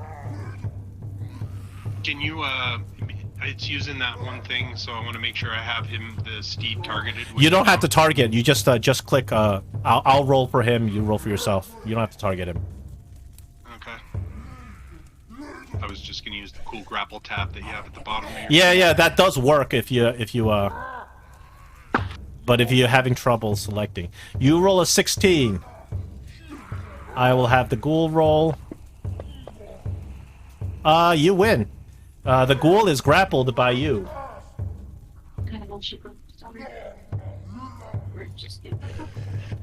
Anything else on your turn? Yeah, since I have 2 attacks, I'm gonna attack the reins, the saddle, whatever.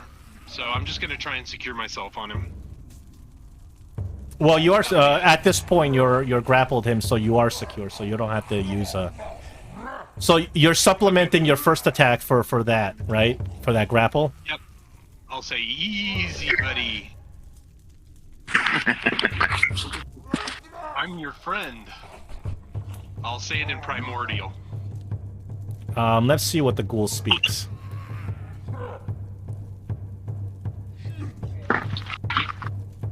Yeah, the ghoul doesn't speak primordial.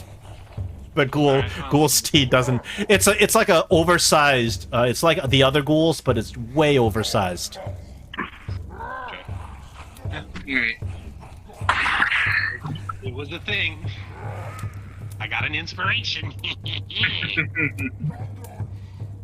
Worried about this. We'll go right here.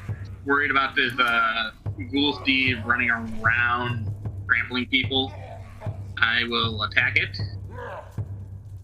Start off with that newly acquired great axe.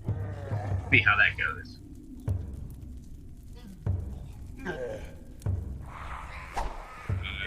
You should have advantage because it's grappled, but you hit anyway. Okay. I need to put the grappled effect on it. Let me see. Roll again in case you get a crit. Oh, I'm sorry. No, it's grappled, not restrained. You don't get advantage. I'm sorry. I got that confused. Okay. So Daga pulls the ghoul steed's head back as you swipe it with your axe. And you know what? Yeah, I'll just do that. Yep, we'll attack it again with the great axe. Do some great axe damage to it. Maximal damage. Nice.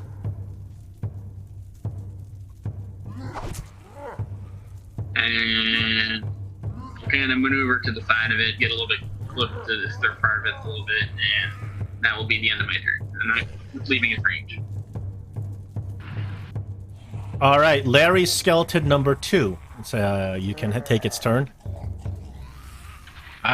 He is going to charge at the Percival and attack. Okay. Oh, you don't have his monster sheet. I'll attack for you. With a short sword, he misses. Thalric, you're up. Okay. I believe at this point.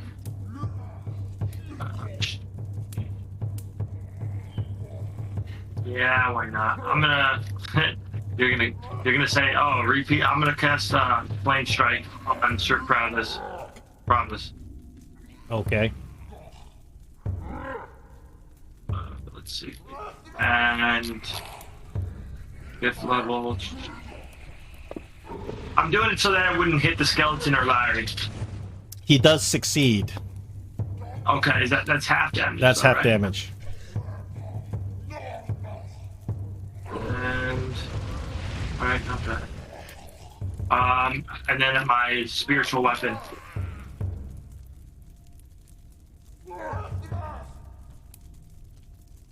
Oh, where the fuck is this thing? Right here.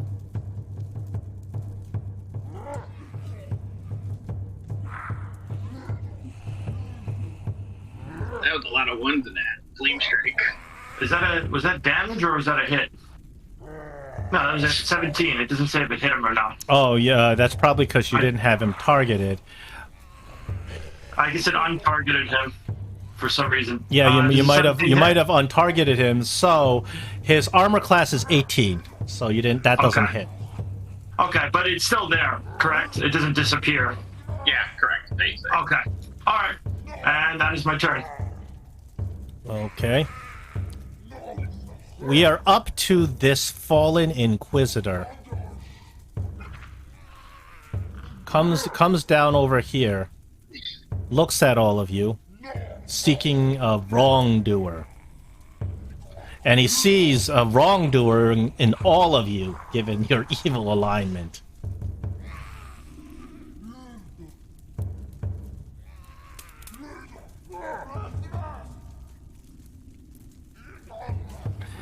He raises a hand, and this green flame starts seeping out of it as he fires fires a bolt of magic at Durak. The first attack is a miss. Second attack is a miss. Third attack, he does sink through. Durak, this is coming at you as necrotic damage. Okay.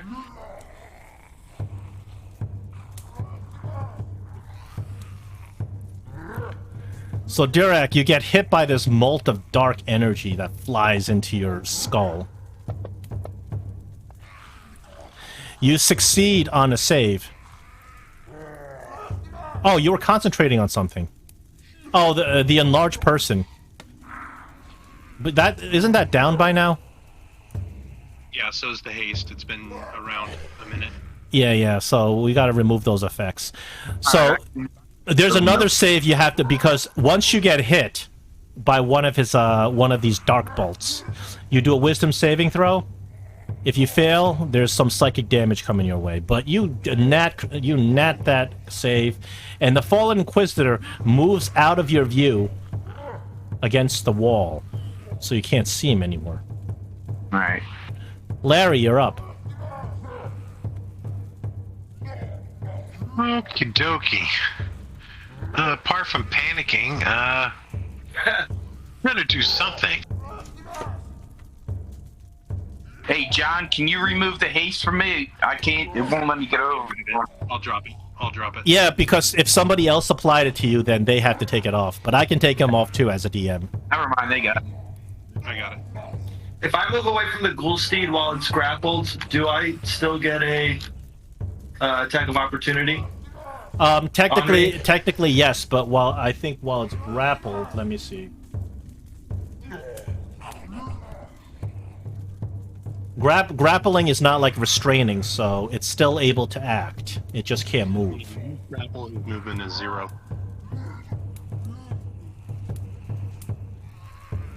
So technically it's still able to attack. Huh, Yeah, okay. an attack. Cool. So, yeah, all right. I'm going to move away and probably incur an attack of opportunity. Oh, Sir Parvis is ready for that. He's looking to hit you with his big ass lance. All right, Sir Parvis comes at you with his lance. Oh boy. Unfortunately, he is going to do necrotic damage to you. So you already have So that it should resist do. on. Yeah. So you're going to resist half of this, half of the necrotic part of it. See, you see it says partially resisted, so it did work. The necrotic's the real bad part anyway. Still, 22 damage is sucky. At that point, I'm going to cast a Fairy Fire on Parvis. Okay, you can select him and roll his save.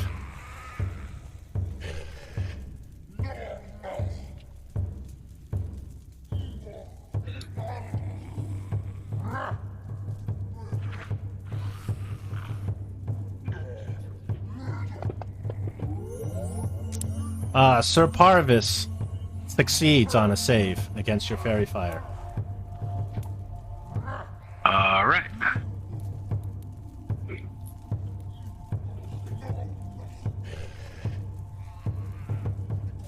Oh, it's an area effect. Yeah, but unless you want to also target the Larry skeleton and stuff, there's no point. No. I guess that was it. I was trying to give everyone advantage on them, but I failed. Durak, I did you're want up. to do my reaction and move him back, though. Sorry. I think it's too late. Never mind. Oh, I'm sorry. What was the reaction that moves him back? That was Gift to the Gem Dragon. Yeah, but how does it work? When I take damage, hold on, can I share it in the chat? Sure. I'll move him back if you want. I'm fine with that. He moves 10 feet back, you said? Well, when you take damage from a creature within 10 feet of you, you can use your reaction to emanate telekinetic energy. Creatures dealt damage must make a strength save. Plus my proficiency, ability modifier. On failed save, the creature takes 2d8 force damage with pushed up to 10 feet away from you. Okay, I'll do On it. his save, he takes half damage but isn't pushed. He rolled a 20 on his strength save. So he takes half that 2d8 I get damage. bonuses. Hold on, I get bonuses. Go ahead and roll your damage. So he doesn't get pushed back if he succeeds, but go ahead and roll the half damage. Yeah, I get a bunch of bonuses against his save. So, plus 4. So he only needed to get a 16, so 20 would have been a fail. Listen, what did you just roll? You rolled the same thing. Oh, never mind then. Apologies. Okay.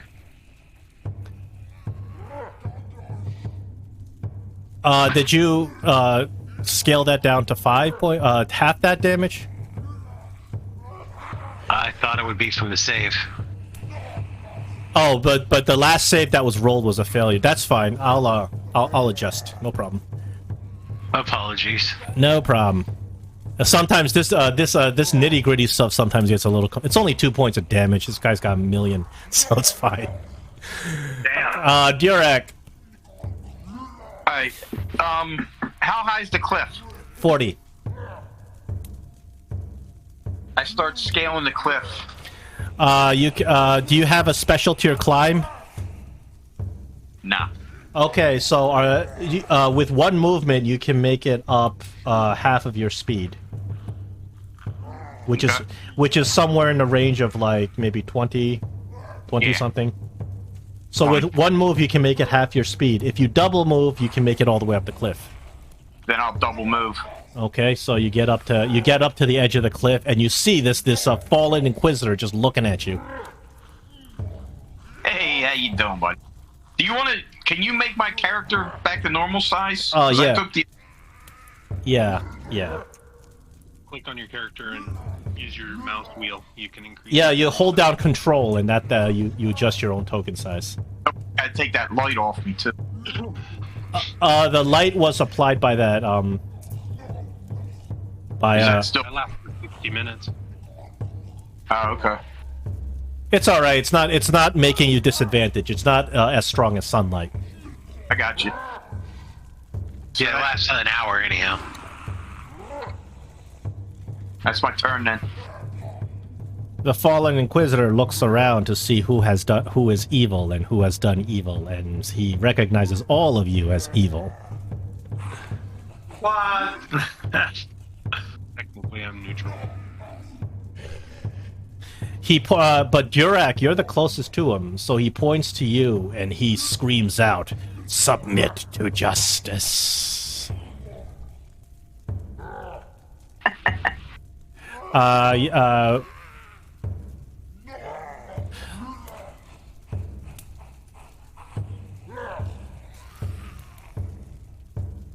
Oh, yeah, hold on a second. Target must make a... Here we go. You got a charisma saving throw.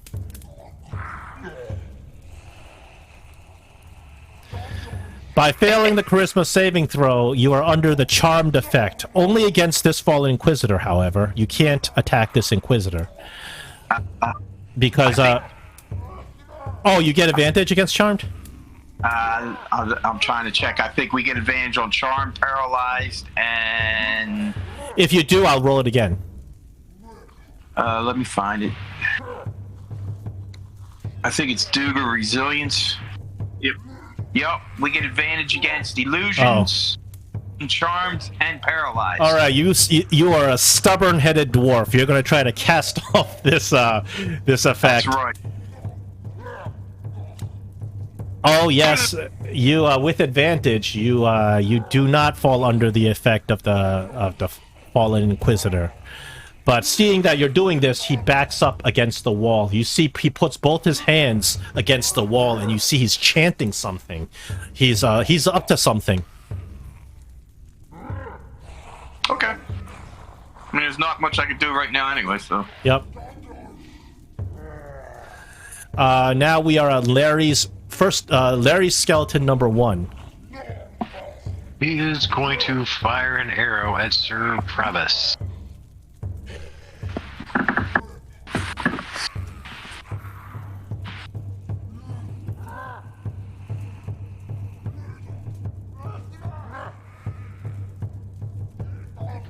Hear me? Yeah. Go ahead. Yeah, he's gonna fire an arrow. Yeah. I'm setting that up. Here we go. Did he have advantage or disadvantage? I didn't roll. I don't see what happened.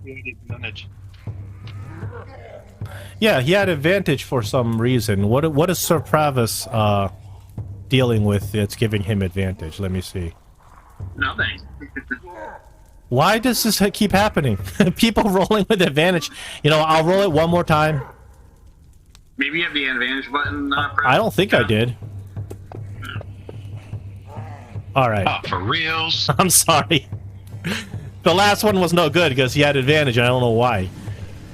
Well, it's 11 and 19. Or, sorry, 6 and 11. It says drop to 6. Yeah, so that it gave him advantage for some reason. But drop to 6, there's no way for me to be able to tell if he rolled the 6 first or 11 first. That's a problem with the fantasy grounds. But did you roll a 1? Well, the second roll's a run. Your familiar spider, you want to... I'm gonna use my inspiration to re-roll that, because that's just annoying. Do you want to use your inspiration and just accept the first roll and make him hit? Please. Okay. Please. There you go. 4 points of damage from your skeleton. Hope that was worth that inspiration. It's the principle of the thing. All right, your familiar spider, does he want to participate in this combat? Go over, help action or something? I don't know. No. Okay. Sir Parvis. He whispers a prayer. Form guide my path. And his skeletal hands double grip his lance as he drives it into Larry's skeleton.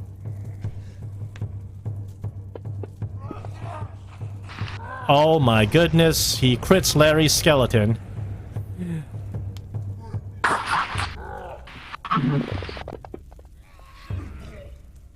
Larry's skeleton goes down. Sir Parvis, with his second attack, goes after that second skeleton that fired an arrow into his face. This isn't good.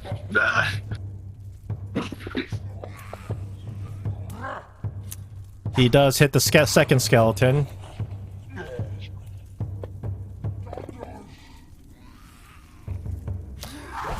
And his third attack.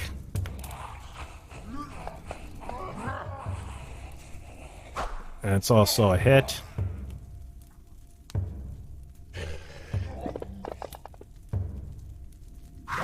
Takes out your skeletons. At least it wasn't me.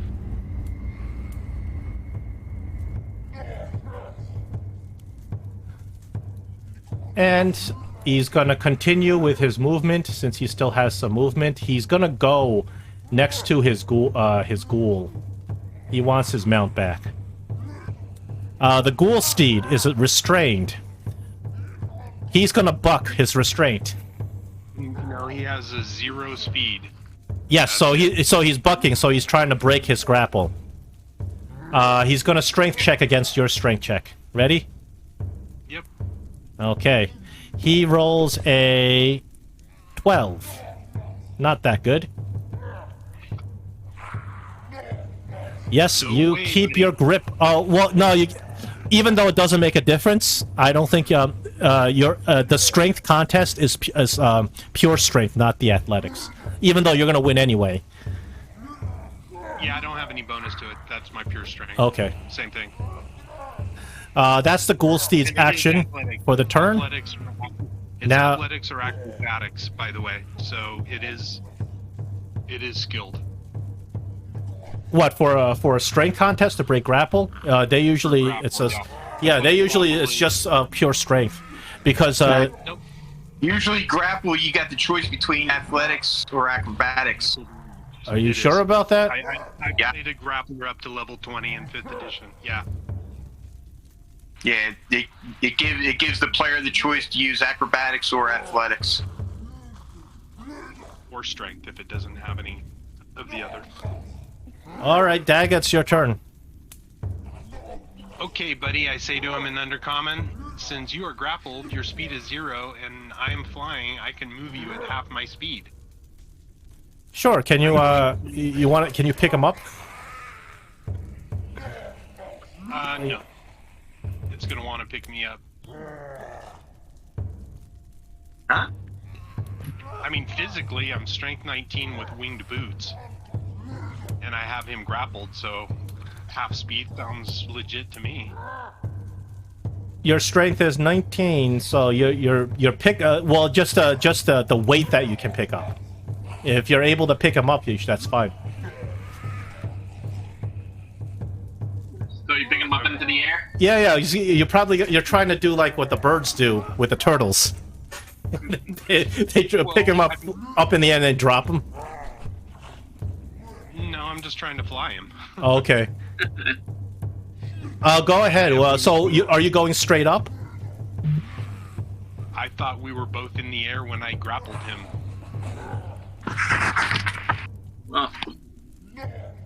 Well, you went down to him. Yeah. So you went down to him. Your elevation was 0 when you grappled him. So now you got him. So you're gonna pick him up.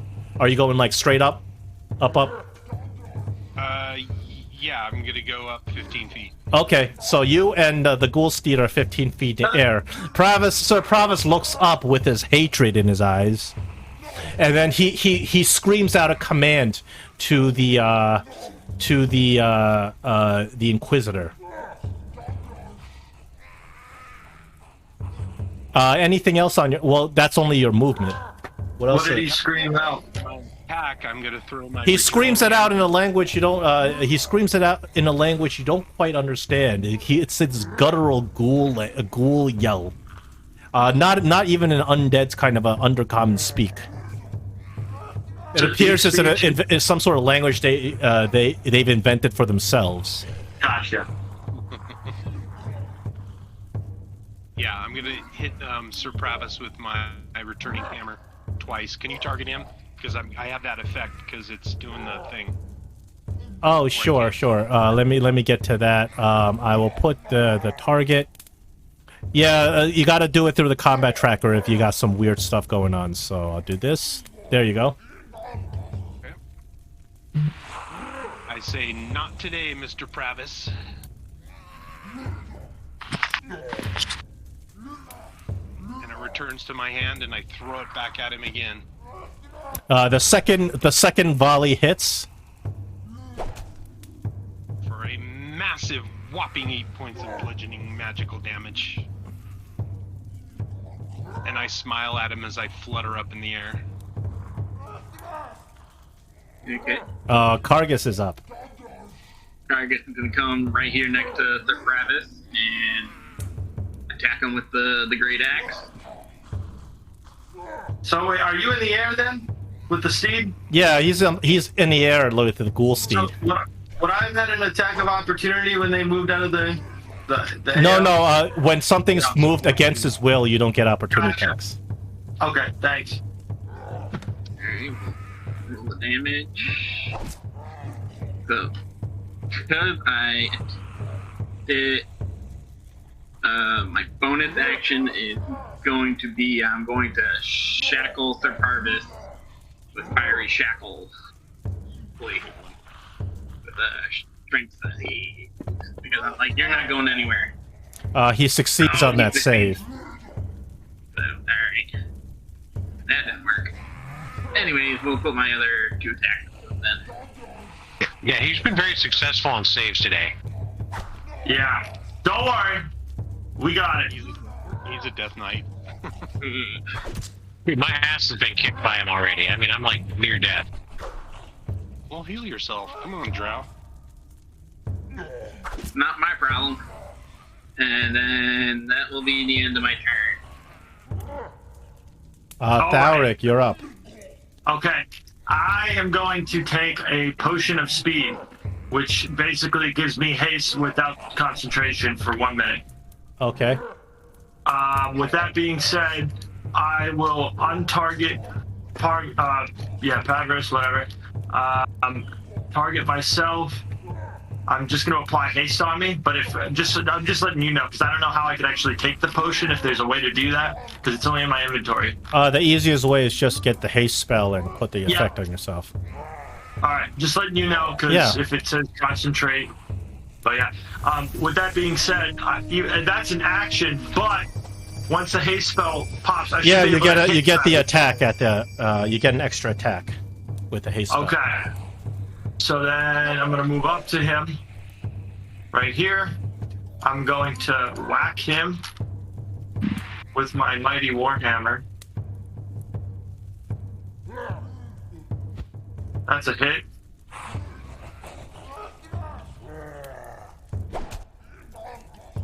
Okay. And then I'm going to move my spiritual weapon over to him and attack with that. She's right here.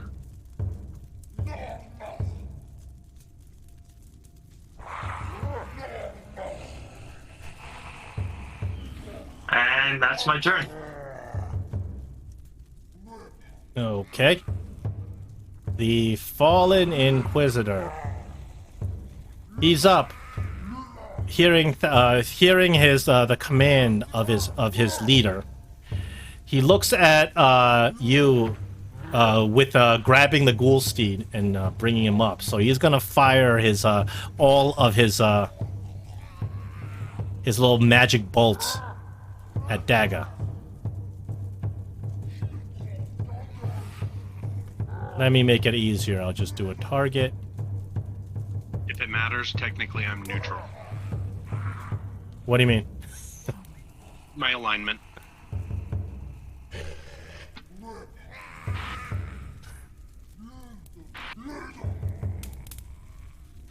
Not. It doesn't matter for this part. It's more the charm part.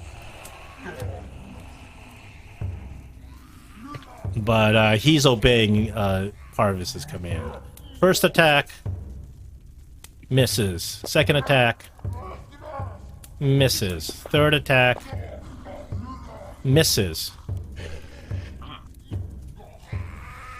Your armor class is higher than 22 right now?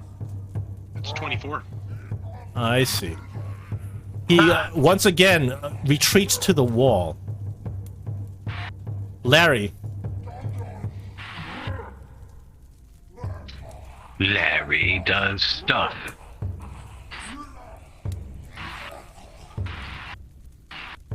I mean, I'm hesitant to dump things on him at this point because of the last fight, but I honestly feel like we have to do something quickly.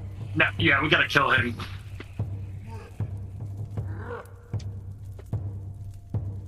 Well, he's not running away very quickly, being that. Well, he's got to get on the horse. The horse is out of his reach. That is true. Are you kidding me? He saves again? He's rolling pretty well because his bonus is not that great. Yeah, it's a +2. What the hell? Oh, there's your disintegrate. Unfortunately, only takes half of that. Oh, you blast a big hole in his armor. Yeah, that was it for me, folks. Do you think an item in my inventory considered a action or a bonus action? What do you want to do? I have a bag of disappearing dust. Would that be a full action to spray on me, or to use the item, it's an action. Okay, then never mind.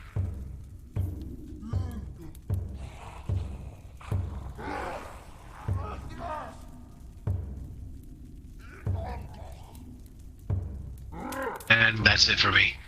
All right. Now, Durak, you're up. I rage. Durak, as you run over there, there's a creature that you haven't seen before that has a held action. As you get close to it, you run towards the fallen Inquisitor to attack it. However, as you run towards him, you notice that behind him, there's something weird going on with the wall. Like something's really, really wrong with the wall. Well, it's a good thing I'm not touching the wall. Yes, but this thing has the reach that can reach you as you get to it. It can reach past through him to get to me? It's all over this whole wall thing. And yeah, as what I'm saying, how far does that reach? Because it looks like it's just arms. That arm can reach you. These arms reach. It's got a 10-foot reach at least, because the Inquisitor goes right against it, just to trap you for when you get close to it. Okay. So do I get my attack first, or? It's actually yeah. You can attack the Inquisitor first, and then I'll have the prepared action go off. That's fine. Won't make a difference. So close. Oh, you're attacking the wall. No, I'm attacking the fallen Inquisitor. Oh, because the damage you're doing is against that wall. You see? It says fallen. It says he's attacking the Inquisitor, but dropping damage on the wall somehow. I see. Yeah. I will move the damage to the Inquisitor. How about that? Well, what's this one do? That's crazy. I'm attacking the Inquisitor, but it's doing damage to the wall. I moved the damage to the Inquisitor. There you go. There you go. There, I moved the damage to the Inquisitor. Okay. Okay, you ready for a prepared action? Yeah, sure. Okay, wall has a multi-attack. It makes 2 spectral claw attacks against you. If it hits, it's going to grapple. Range 10. It's gonna try to grapple, right? No, it's if it's a hits and auto grapple. And psychic damage. That is a hit. You get damage, and you get grappled by the wall as the spectral claws start pulling you back. Son of a bitch! Now that you're grappled, it's gonna hit you, attack you a second time. Hits again. As these claws start ripping into you. Anything else on your turn? Not just pants the ground. That would be it. Okay. Now, the fallen Inquisitor that you got cornered over here. So, I just want to make sure this is clear. Yeah. The arms came out, they pulled me in, so I'm up against the Inquisitor. Yes. Because the Inquisitor was between me and the wall. Yeah, but you got the entire wall. This whole thing is full of hands. You get it? So the hands have you grappled. And they're pulling you in. The Inquisitor is going to actually disengage and get the hell out of there. He's going to disengage and move over here where you can get an angle to shoot you. And you're getting pulled in with by this wall. Okay. I just want to point out, I think the wounds went to the wrong Inquisitor. Yeah. Oh my goodness. What am I doing here? Okay. 25. There we go.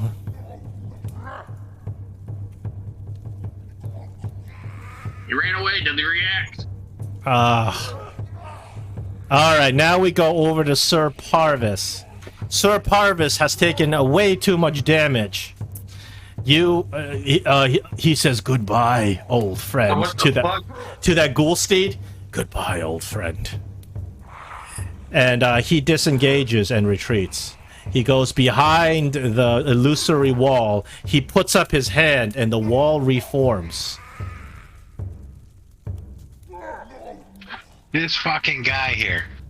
The ghoul steed is 15 feet in the air.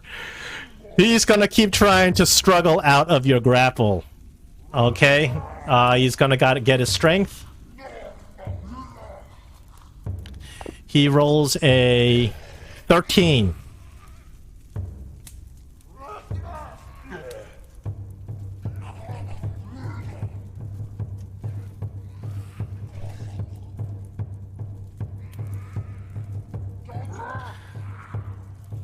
Did you have an athletics advantage for some reason? Sorry, I was muted. I used an inspiration to give myself advantage. Yeah, then you continue to carry the ghoul steed. The dagger.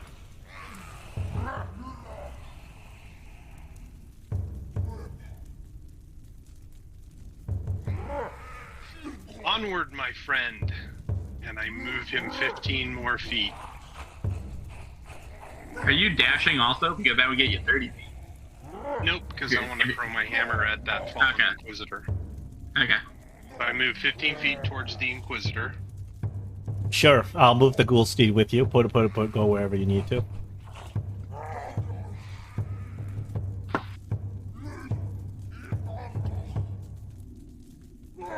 Target our little buddy, the fallen Inquisitor. I will take care of you, ghoul steed, if you take care of me. As I stroke him fondly. You know what? I'll let you roll a persuasion. If you crit this, the ghoul, I think you might be able to win it over. Only if you crit it. I can't. I'm -1. Guidance? Nope. But I made a damn good roll. Nope. I would have given it to you if you rolled a nat 20, even if it's -1. Because I like what you're doing. I like this this little ride you're taking the ghoul steed. And I whop the Inquisitor in the head with my hammer as it returns to my hand, and I laugh maniacally.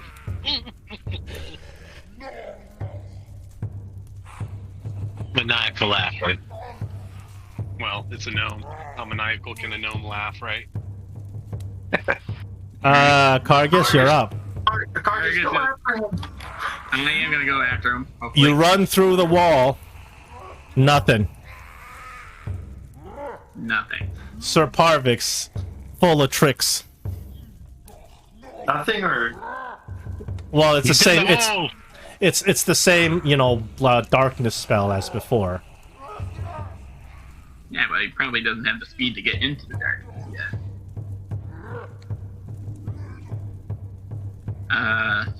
Considering I'm not gonna be able to do anything else, I will. I'll estimate about as far as he. Give me a persuasion check. I mean perception check as you run in there, just so I don't, you know. Yeah. Perception. Maybe I'll roll it here because it's gonna be obvious. I was gonna take a 10. You see Sir Parvis's footprints go into this illusion, and then you see his footprints just disappear before they reach the black. let's split the party. Let's split the party. This is just so I don't get you running down the whole of the wild goose chase. Nah, I will take a swing at the last location to speak footprint. Nothing. Nothing. Well, I don't think I can move any further, and that'll probably be where I am right now. And unfortunately, now, will I take the dash action? Be able to take the dash action and come out, even though I did a bunch of that? Yeah, I Okay. don't mind if you take the dash action. That's fine. All right, I'll take the dash action and come back, and then that'll be my hand. Tharic?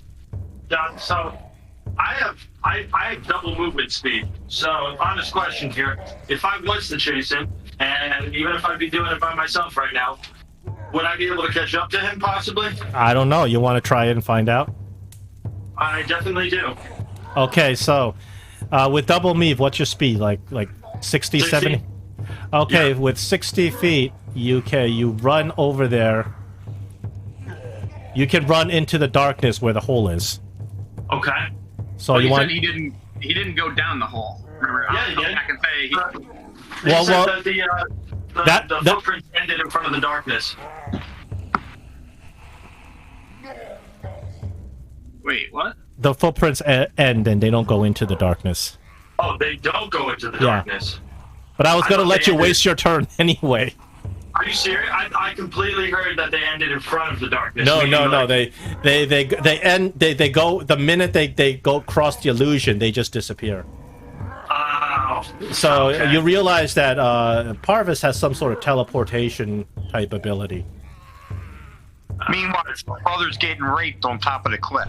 Yeah, I know. Meanwhile, Durak has been getting felt up by the wall. Can I get up the cliff with 60 movement speed, or how? where Let would me I see. be at? Let me see. You got 25 over here. 60. Yeah, you can make it up the cliff. You can make it to the Okay. edge right here. Right here, right? Yeah, all your speed. Okay. And I am going to attack him with. I have to tell you, Tharak, because you're on the edge of the cliff, you turn around and you see these hands. They can reach you too. They are all along the walls. Even though Token's over there. Okay. Well, if I use You didn't know dash- that. You didn't know that when you flew up Sure. there. But if I use dash, would I be moving away from the wall as well? I would have an additional 60, wouldn't I? Yeah, you would move away from the wall. You don't know this wall might be opportunity attacking you. That's fine. So yeah, I guess I'll go right here, next to him. You're still within range, so no opportunity attack. Of what? The wall? Yeah, the wall's a 10-foot range. Okay. Let me rephrase. Well, when I see the hands Yeah. at that point, okay, yeah. So I'm gonna try and move away from them. So you're gonna accept the opportunity attack from the hands? Yes, I am. Okay, here we go. Misses. You're out of range of the hands. Okay. And I don't think I can move my spiritual weapon any further. So, I mean, I'll move it up to as close as it can be. So it moves 30 feet. So 1, 2, 3, 4. It moves to. It'll move to the edge of this, like Okay. here. That's fine. And that's my turn. Okay. The walled horror, very upset that it couldn't grab you as like it grabbed your brother, is going to let out a spectral scream. Now, the only people in range are you and your brother. Do you guys have advantage against fear? I'm raging. So you can't be feared anyway. Right. What about you, Thalric? Do you have advantage against the fear save? I don't think I have advantage. Well, anyway, it's an attack roll against both of you. The attack roll misses, so it doesn't matter anyway, as it lets out a hateful scream. And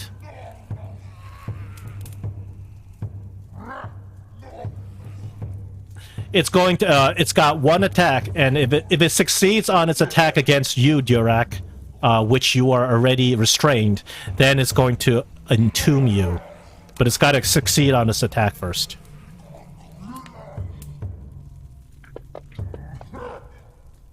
Oh boy. Oh, no! No! Durak, you are blinded. Okay. As the arms grab you and hug you and pull you into the wall itself, you have ongoing damage while you are being strangled by the wall.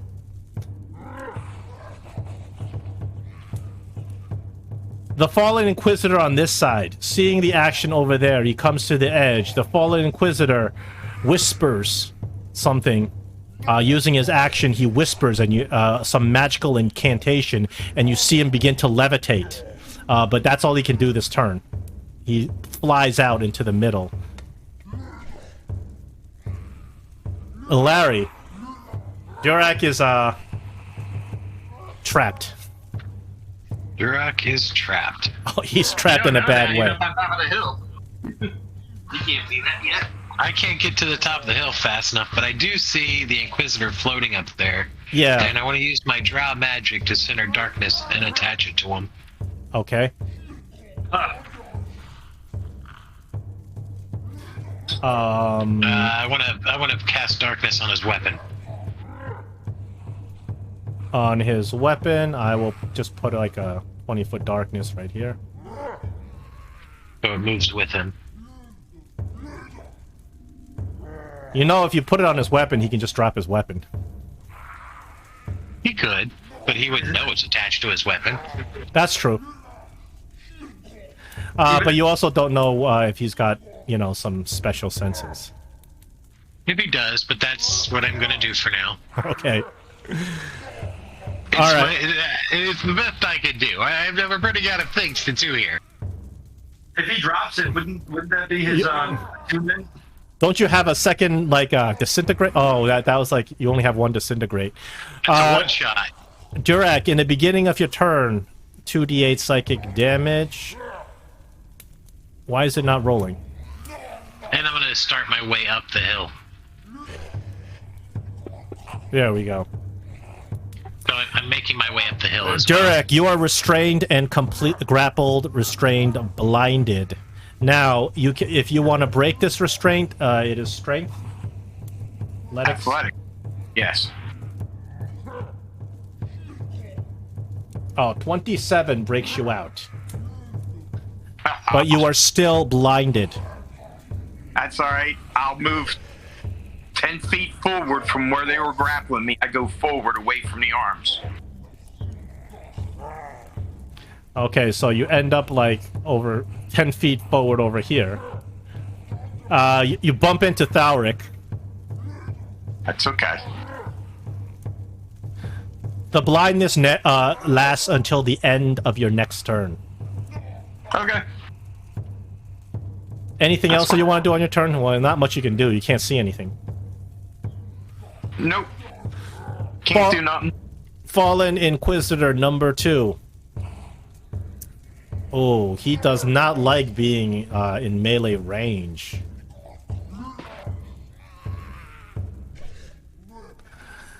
He's going to use his action to once again begin to levitate. He's going to accept an opportunity attack so he can float away from you. Go ahead and opportunity attack him. That would only be one with even with haste, correct? Yes, yeah, so reaction's only one attack. Okay, just want to make sure. And I believe he is targeted. So... Ooh, that's a hit.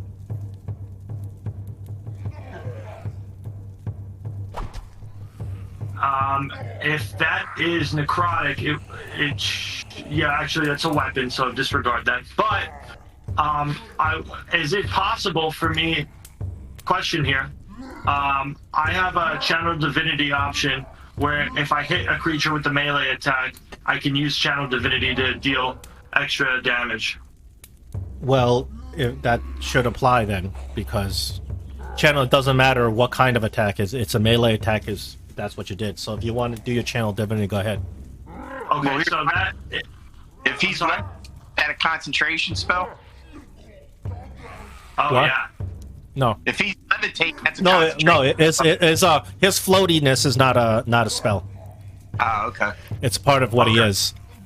So the But he has to damage use an action to activate it. God. The damage is 5 plus twice my cleric level, which would be 29 points. Oh, that's just 29 flat points of damage, no rolls? Yeah. Yep. Let's see, 29 points.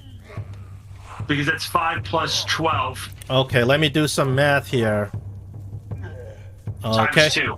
All right, I Yeah. applied that damage.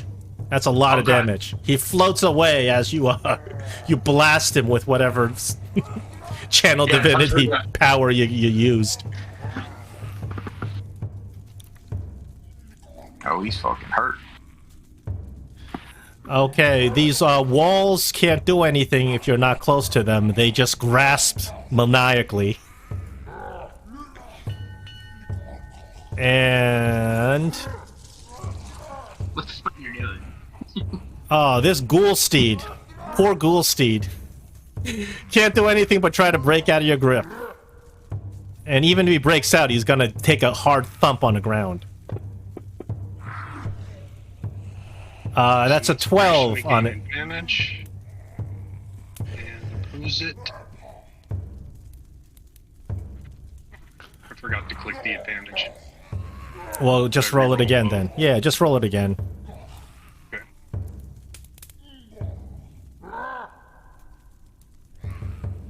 Okay, you hold on.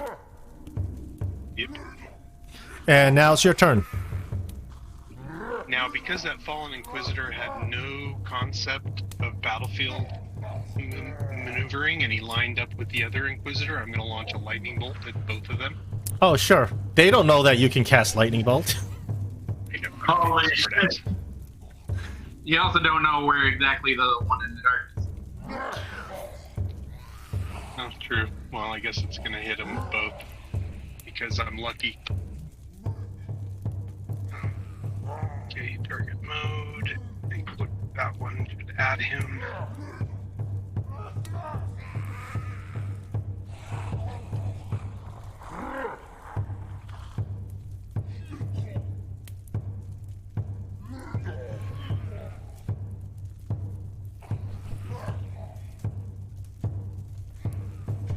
All my targets here.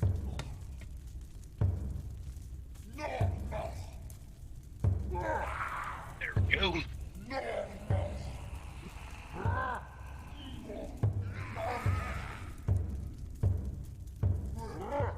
Of course, too many actions for my computer to think. There it goes. And I'm just rolling straight damage. Go. That's 2 fails. Perfect. Eat dice, bitch. Nice. And then I'm going to move the ghoul steed another 15 feet towards the cliff edge.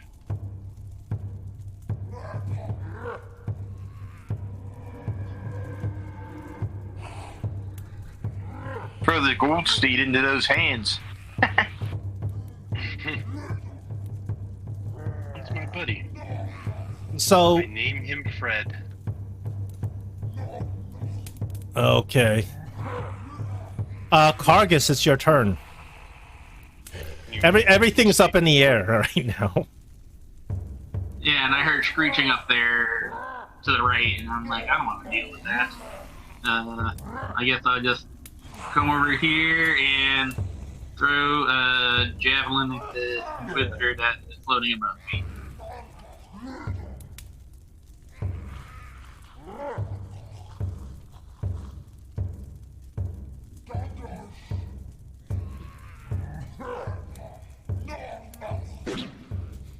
It.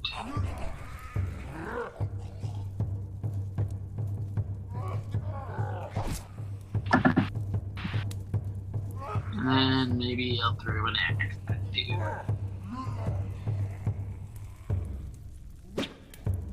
Yeah, when you get a chance, can you move the gold steed on my token? That axe ended it. Chunk chunk, and then that would be.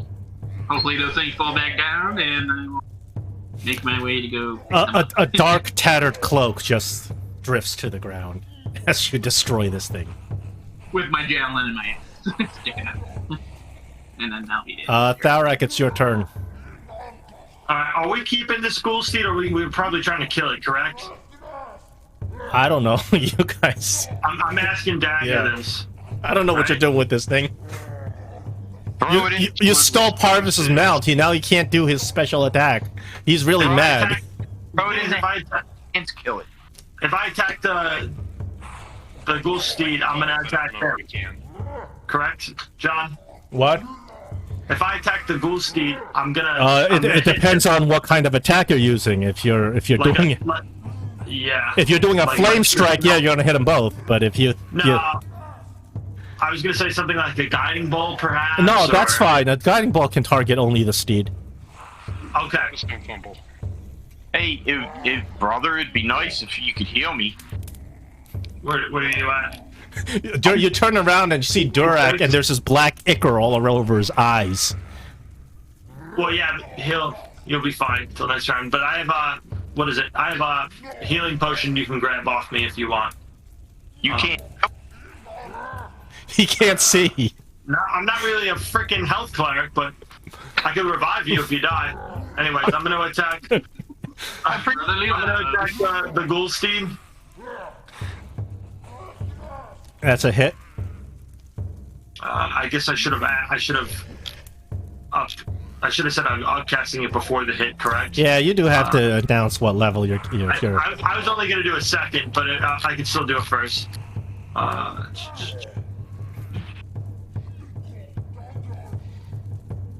All right, the ghoul steed is now hit, and he's bright and shiny and gives advantage. Yeah. And that is my turn. The wall. Oh wait, no, I'm using I could use a spiritual weapon. I'm gonna hit him with that real quick. Okay, I think you can float it up there. No problem. Right, it's right next to him. Anyways. Yeah. It's just at the height. Your spiritual weapon does have advantage against the hit because you hit it with your guiding bolt, but that will use up that one-shot advantage on the guiding bolt. Oh well, okay. So then, what is he on? He's heavy. Yeah, that's fine. I'll hit him with it. Okay. That advantage grants you a hit. Okay. 14 points. This gold steed's not looking too good.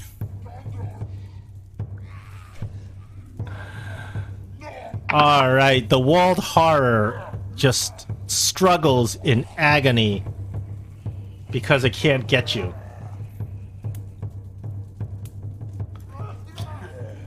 The Fallen Inquisitor has something called Blind Sense, so he does not care how dark it is with your dark magic.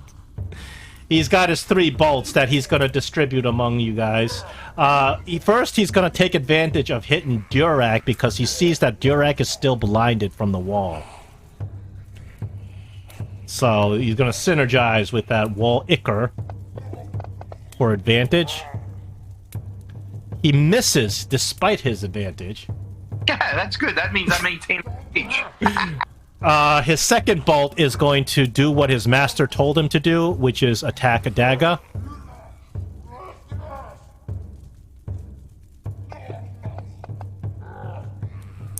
Misses.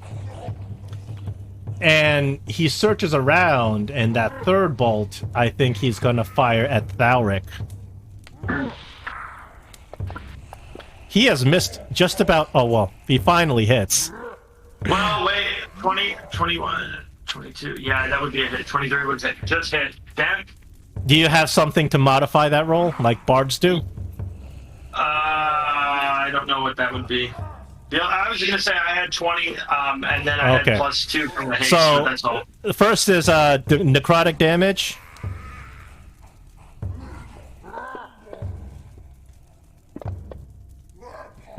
You maintain your concentration. However, after the necrotic damage, you get to roll a wisdom save to avoid the second round of damage. You avoid the second round of damage. Yeah, wisdom. It's Larry. Larry's up.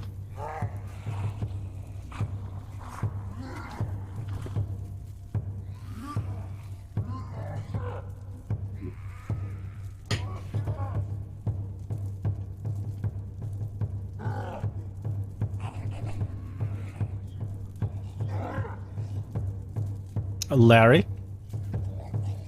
Sorry about that. I was hitting the Oh, okay. And it wasn't working. Alright, so...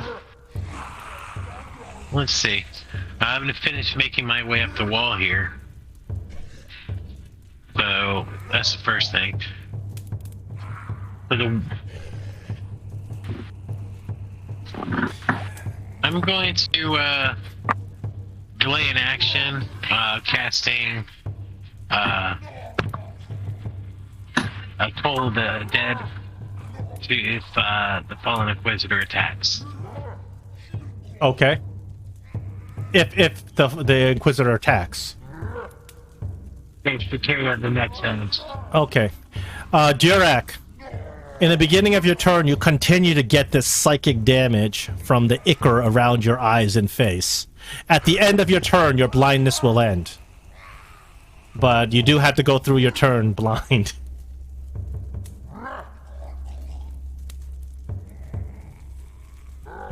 I guess that's my turn. Yep. Oh, you're not doing anything else on your turn? No, I'm blind. Okay, so at the end of your turn, finally, this ichor gets slides off, and you can see. The walled horror number 2 is not going to act because there's nothing near it, and you can't even see it. The arms aren't even out. Oh, the poor Ghoulsteed. Can he break it this time? Let's try. Ghoulsteed rolls a pathetic 8 on his strength check.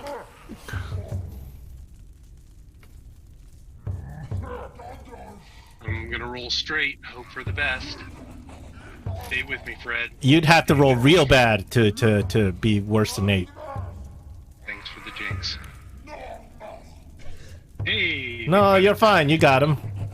Ghoulsteed can't do nothing. Onward, Fred. Daga, you're up.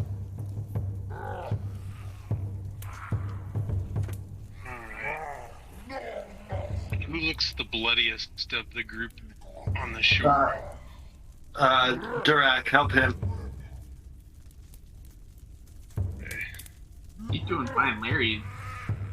Or Larry. They're both doing.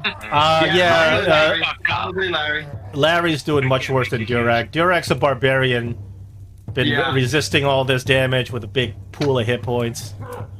Yeah, but I just have cured light wounds, so. Fix Larry. He's close to death. I'm alright. Alright. Wait, we got the Ghoulsteed there, and I touch Larry with you're leaving the Ghoulsteed where? No, I lure him where I am. Okay, you grab him with you? Yeah, of course. I come on, Fred. Let's heal this guy. And I touch him with my hammer, which will give a your light wound to Larry. Find my thing. Quick. Storing. Oh, yeah, rolled one. Sorry. He jinxed me earlier. It's six is better than nothing. Yep. And I like 6. So I'm done. Cargus, you're up. And Fred. Give him I pick up the javelin and the axe, and I see that ghoul steed still on the edge, and I'll throw the javelin and the axe at the ghoul steed. If you roll a 1, I'll make you hit. I'll force you to attack dagger. Only on a nat 1. Yeah, that's fair. Okay, you got it. The DM's really trying to jinx us. No, I'm just messing with you.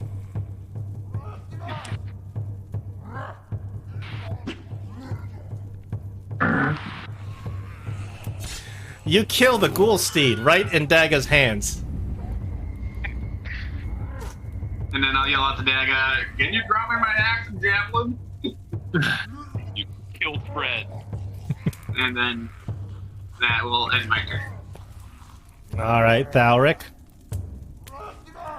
All right, so we still have the other fallen Inquisitor, correct? Yeah, Who's he's floating around. He doesn't care about your darkness. He sees right through it.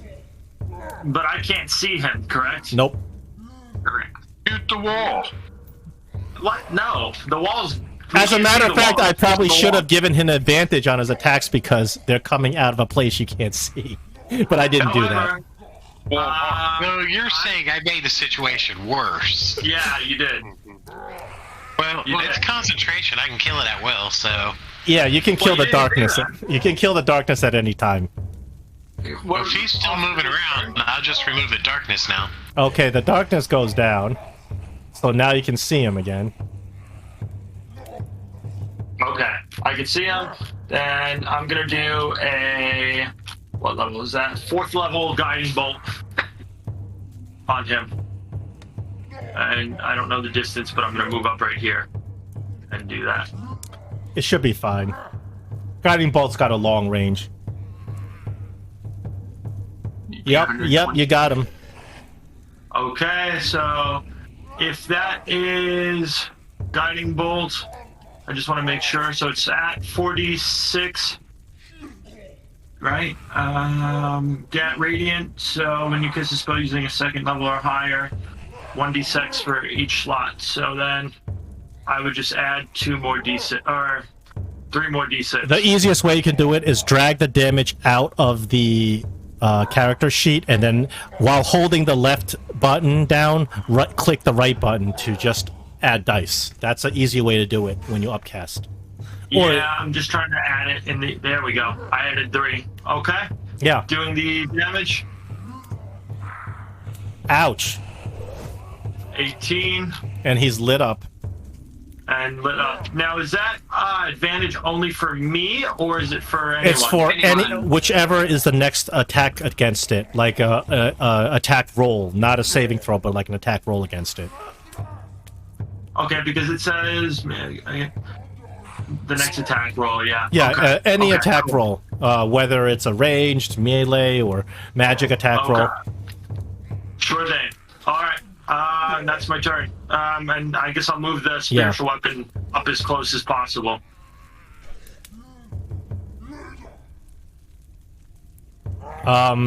Spiritual weapon can't really move that far. 1, 2, 3, 4, 5. It'll move like over here. These walled horrors can't do anything because you're not close enough. The fallen Inquisitor looks at you, and he's going to return the favor. He's going to fire, because that really burned him. He does not like that radiant damage. He's going to shoot all his psychic bolts at you. He misses. This guy is the king of missing. He's only hit like once. Misses again. Action of tech now.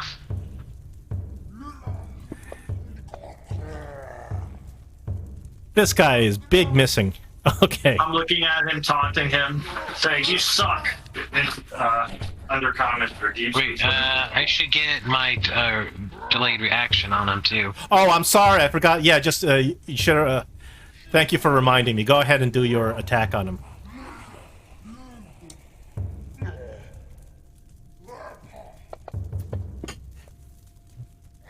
He succeeds. That's useless. Moving on. Now it's still my turn. Yes, now it's your turn.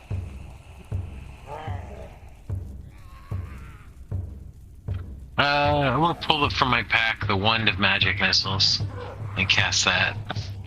He's not dodging that. Unless he has shield. You don't know. Damn. Okay. Yeah. He doesn't have shield. Go ahead and attack him.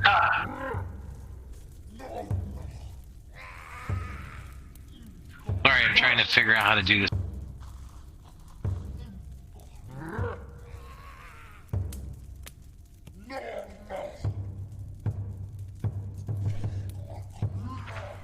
Do I have magic missiles ready? I actually don't have magic missiles. Oh, I do have it. Never mind. You have that wand attuned? I assumed I did. You gave it to me in the very beginning. Oh yeah, but I didn't know if you attuned it. That's fine. I didn't know. I'll assume Sorry, you. didn't know you needed I will assume you did.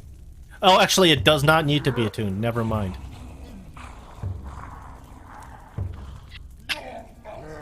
There's 3 darts. That's it. Okay. Yeah, unfortunately, the wand is not that great because you can't upcast it.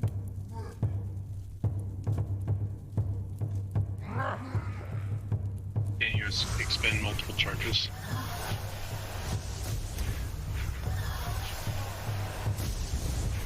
Actually, in the past, you were able to. Oh yes, you can use multiple charges to upcast. It has 7 charges. You used one of 7 charges. So what if I were to extend, I don't know, 5 charges on it? I would get 5 more D4? Yeah.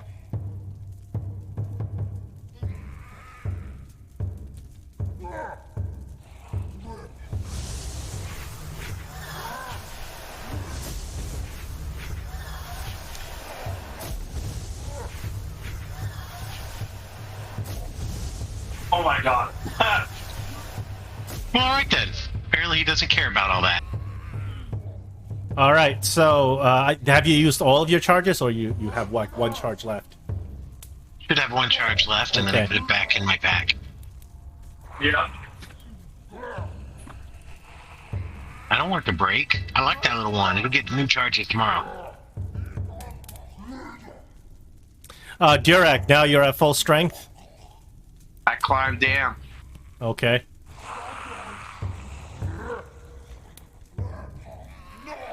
I will throw a javelin. How's that? Oh, he's out of my range. You might. Can you do long distance against him? He's out of my range. Entirely? Yeah. The circle comes up, he's out of my range. Oh. No, there's 2 circles. There's long distance and short distance. Nah, not for the javelin. I only have 1. Oh, I see. Yes, you can hit it with the javelin. You just have to zoom out a little bit, and you'll see you have a much larger circle. Yeah, you can hit it long distance. Zoom out. Zoom out in the map, and you'll see two circles. You see that? Ow. That blue circle is long distance. That green circle is short distance. Yeah, I barely should. Yeah, so you can attack it with long distance. Unfortunately, long distance incurs disadvantage. Alright. It's worth a shot. Yeah, what else are you gonna do? Is it rolling? You have him targeted? Yeah, just click the disadvantage thing on the bottom, and then... Let me see. Oh, you don't have him targeted. You target yourself. Let me fix your targeting. Oh, he's targeting his brother. Yeah, thanks. Here, now you have him targeted. Now click that disadvantage. Yeah, there you go. Even with disadvantage, you get him.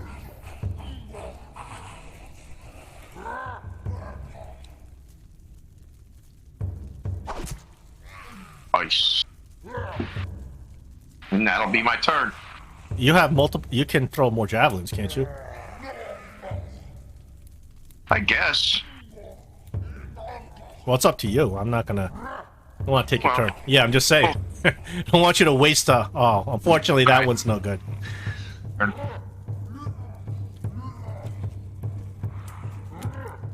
Okay, we're going all the way back up to initiative to Daga.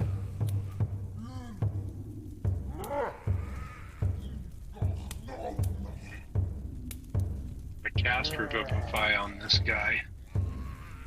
You cast what on? Contemplating casting Revivify on the Ghoul Steed. The Ghoul Steed's dead. What are you trying to cast on it? Oh, Revivify. What's to bring it back? I'm not sure. Does it work on undead? Yeah, it says any creature that had died within a minute. Yeah, that's true. What are you gonna do with Wait. this Ghoul Steed? Is it dead or re-dead or re-alive? I'm not sure how that works. When you kill an undead creature, it's full dead. It's just a corpse. But can you really kill it if it's undead? Depending on the undead creature. If it's a lich, no. But common undead, like a zombie, yeah, you take it down, it's dead. But you can revive it if you cast Animate Dead on it again, I guess. Well, what I'm saying is you can't kill something that's already dead. I guess What is it they say? maybe a better word term is to put it out of commission. Yeah, I mean, enough with the semantics. Yeah, I Chris. think that's more of a philosophical debate. What is dead can never die. Sorry, never mind. You found out that this fallen Inquisitor is vulnerable to fire when you hit it with your fireball. So this long. Oh my god. By any chance, did the Ghoul Steed fall with the javelins and axes off the cliff? Or did he have to top people?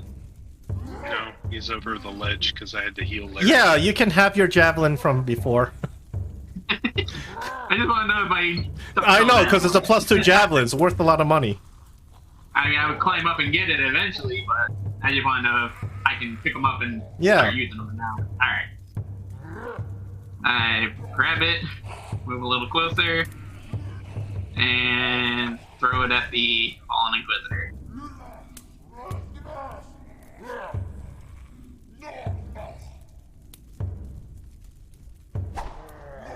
Hit. And That is the end of this combat. Well, unless you guys want to go up and fight these walled horrors. They can't reach you if you're not within 10 feet of the wall.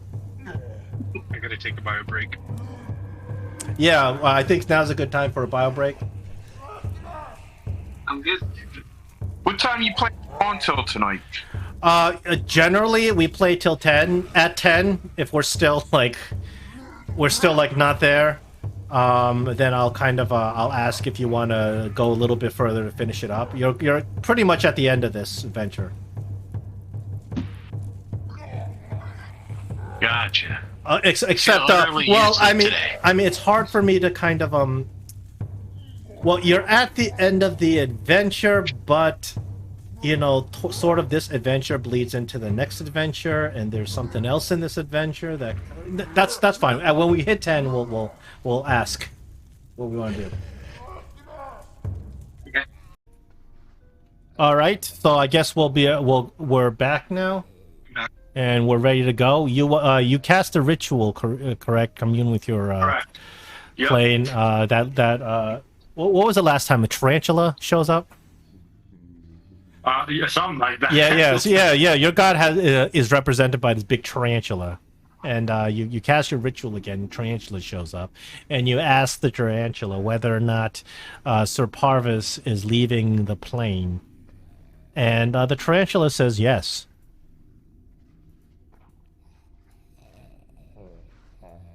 He says yes. Yes. That's the answer. Fuck. Okay.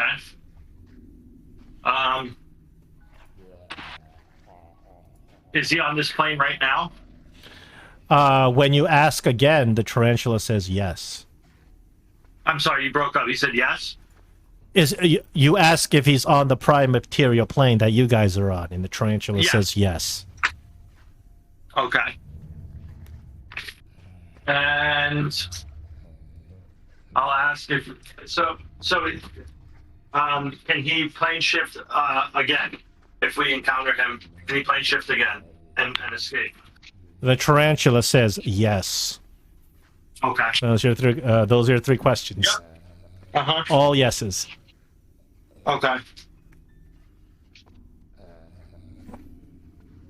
So I'm gonna share with the group. Hey guys, I had another vision, and basically I just say that he's plane shifted.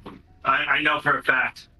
So he's on the material plane right now, but if we run into him again, he could basically just disappear if he wanted to. Again, we need to find a way to prevent him from doing so. While they're doing this, I want to start casting Infernal Calling and summon a CR6 demon. Oh, fuck. Fuck. Why? Because. Is that a spell? Yes, yes, it is. Spell. Level 5 spell. Okay, is this something where I have to mess with his stats? I hate those. No, I you just really need hate to those. give me a CR6 demon. All right. Now, does this demon have to? Is it like controlled by you, or do you have to negotiate with it? Controlled by me. It's friendly to me and my companions, but it doesn't see. Infernal Calling? Yeah. Are you sure about that? I would read it before you, because I'm just saying, be careful with it. Do you choose what kind of demon, or is this I said I can choose it, but I said like a barbed devil or a bearded devil. I'm gonna look it up and see if there's any DM loopholes here. It says the devil's unfriendly towards you and your companions. Roll initiative for the devil, which has its own turns. It's under the All right, so and I understand. This was that 999 gold piece ruby you were asking for before, right? That's what. Because this spell costs money. It's a 999 gold piece ruby. It doesn't appear to be consumed. No. As long as I maintain concentration. It's not. It's a devil, not a fiend. So let me look up. Correct. Oh man, I gotta look up. Devil. What's this spell again? Infernal Calling. So basically, the DM decides if it attacks us, if it thinks it could survive and beat us, or if it wants to tempt us into do something evil for service, something like that. Yeah, usually these things where you summon evil stuff, they have a catch. Let me look. The devil's unfriendly towards you and your companions. Roll initiative for the devil, which has its own turns. It is under the DM's control and acts according to its nature on each of its turns, which might result in it attacking you if it thinks it can prevail, or trying to tempt you to undertake it. Yeah, so it's not like a minion. You're actually summoning a devil. You don't know what's going to do.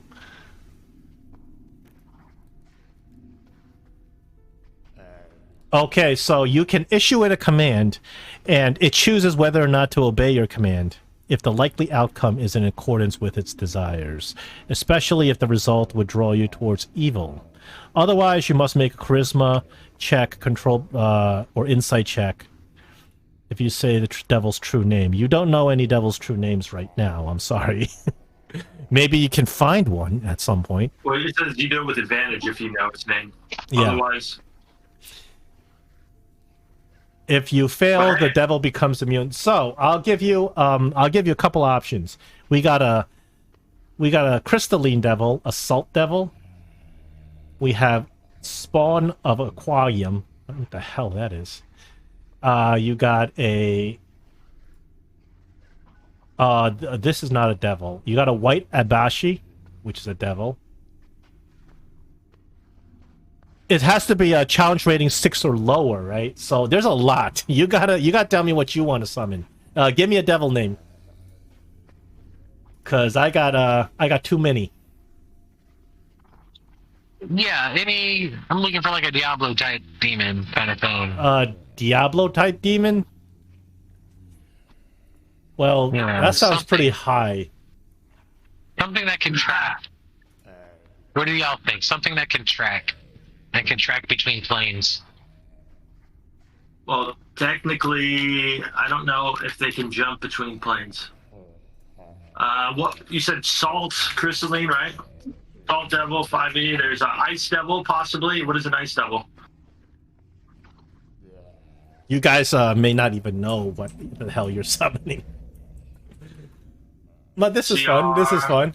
Oh no, an ice devil's 14. Fuck that. No, you can't. You can't summon that. It's a challenge rating. Barb devil. You can do if you want. I'll give you a barb devil.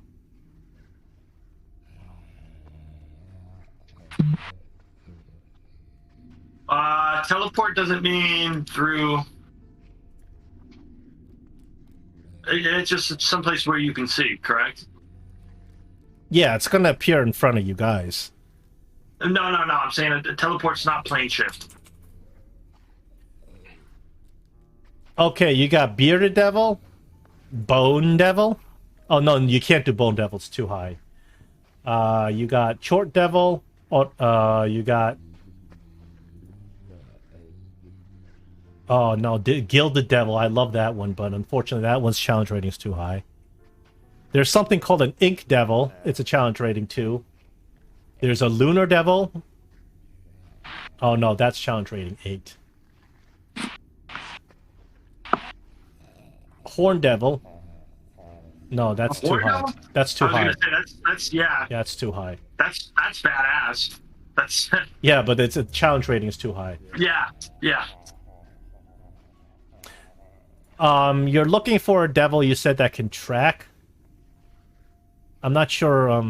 Let me see. Something that would be good at tracking planes.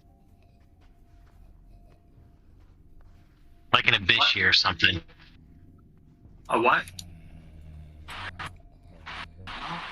Just trying to cast a spell. I want to be away from them. This is interesting. I've had somebody try to do this before. Okay. Unfortunately, I think the Abishis are way too high level. You can't. They think you can. They start at 6. There's like lesser. Cast a memory. Okay, let's look at the Abishai. There's the black Abishai, level 7. That's challenge rating 7. Blue Abishai is 17. Green Abishai is 15. Red Abishai is 19. White Abishai is 6. That's the only one you got. All right, let's try the white. All right, you cast this dangerous devil summoning spell, and a big white puff of smoke just starts emanating from the air as reality begins warping, as a portal opens up into the infernal plane. Portal. Who is summoning this? Larry. Larry is summoning a demon, devil. Oh boy. Hey, I'm not up here with him. While that happens, I'm not up there with him. If he's doing that up there, just saying. After death, guys. After a few moments, this thing walks out.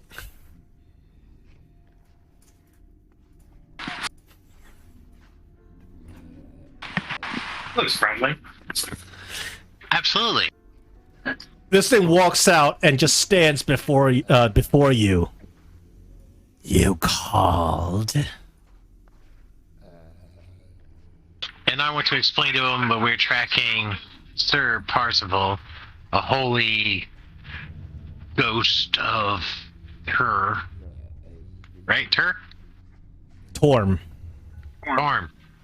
Yeah. And he keeps evading us. And then I'm going to command him to track him down and bring him to us, or okay. So as you issue a command against this devil, there's a skill check you got to roll, right, to see if you can command it. Aye.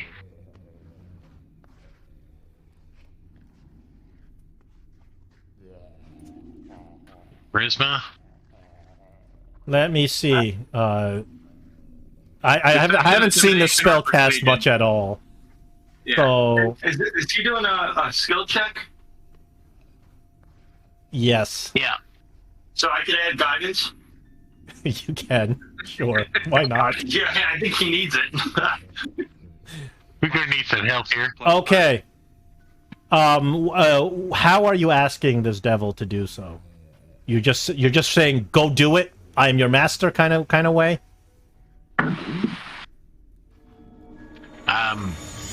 What do you mean? Well, what is the manner that you talk to this devil? You talking to it with force and commanding it, or are you kind of trying to negotiate with it? Because that influences your type of check. I think this would be more of a negotiation, because I would assume he would want to track down somebody who's attacking other evil creatures. So he looks at you and he says, "Holy Knight, you say? Tell me about him." And that's a persuasion check against his wisdom. Awesome. I assume it needs to be done in the tower. It doesn't matter. It'll be obvious. Unless he's trying to deceive you. No, that's fine. We'll do an open roll. I don't want to bother with it. Oh, wow. Oh, you win that check. The creature looks at you, sniffs the air. I smell him, master. He calls you master because you won that check. He hops down and he goes straight forward into further down into the tunnels. Onward? I asked, quite confused.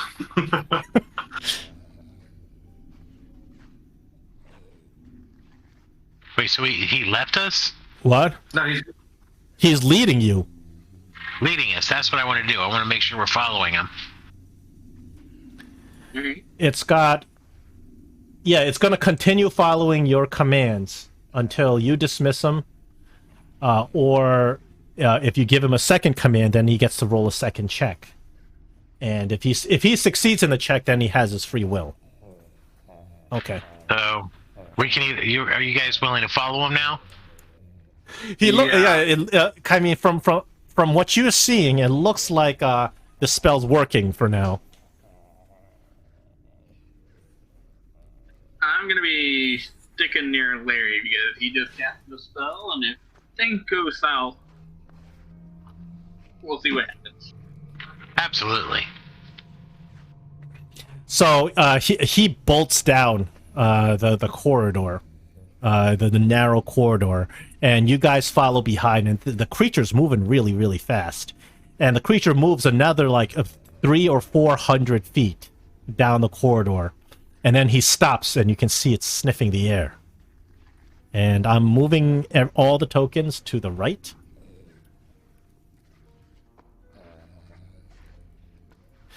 I smell him. There. He runs up, and you can and you see he gets to the edge. And you can see that as he's running down, if you follow him, you notice that Sir Parvis is actually standing with his back turned towards you, far down the corridor. I found him, master. I would immediately cast Immolation on him if his back is turned. There's Sir Parvis. All right, go ahead and cast your spell on him. Now that the devil has done your bidding, you either issue it another command, because it's not going to attack him. You either issue it another command to try to make it do your bidding, or you dismiss it.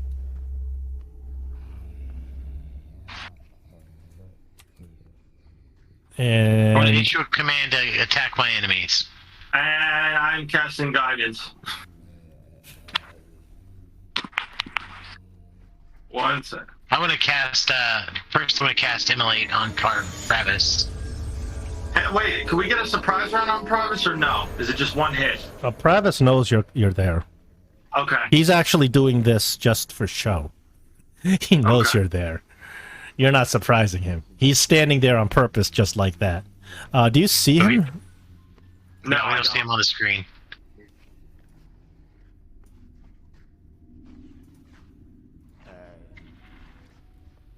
Now you see him, right? So is he going to let me cast it, or am I going to be in initiative when I cast it, or how does this work? You guys run up and you enter initiative. I was going to try to cast as soon as we saw the demon on him. Well, the minute you cast the spell, that starts initiative. Gotcha, okay. So let me cast Immolate on him.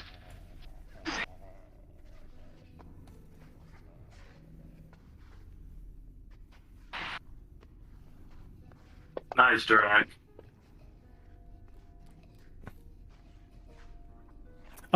It appears that here. Okay. Yeah, even though you're not first in initiative, I'll let you cast the spell as to begin initiative.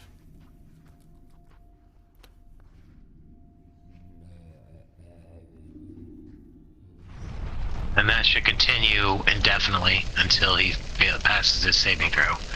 And do I check? So my action would be to command him, or how does that work? Would that just be a bonus action? Let me see what it costs to do the command. On each of your turns, you can try to issue a verbal command. It doesn't look like it costs you anything to issue a verbal command. So you just do it. It's not doesn't count as an action or anything. So you can issue the demon a verbal command if you wish. The devil. Yeah, so attack my enemy, or attack Sir Parvis, more importantly. Okay.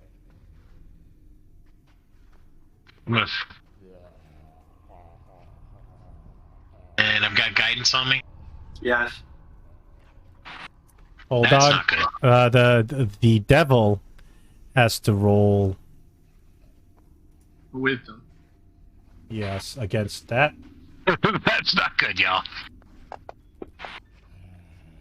No, he rolls so bad that he will continue to follow your command. Oh my God. Hey, I got a 4 on both of those guidances, so. Yeah, well, that saved us. It saved both.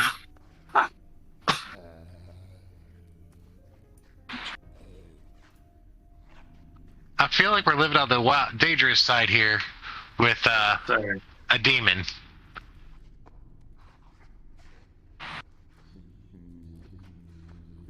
Durak, you're first.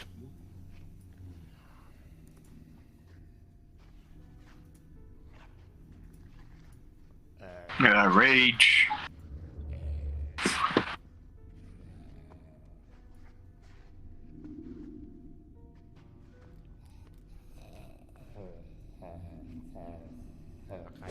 Nice.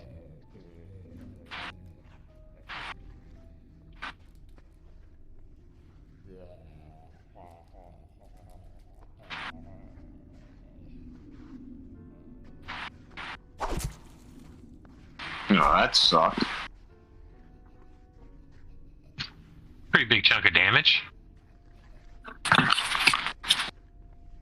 All right. I am going to cast Fire or Flame Strike, but just so it hits Parvis and not Durak. Let me untarget Larry for a moment. Please. Yep.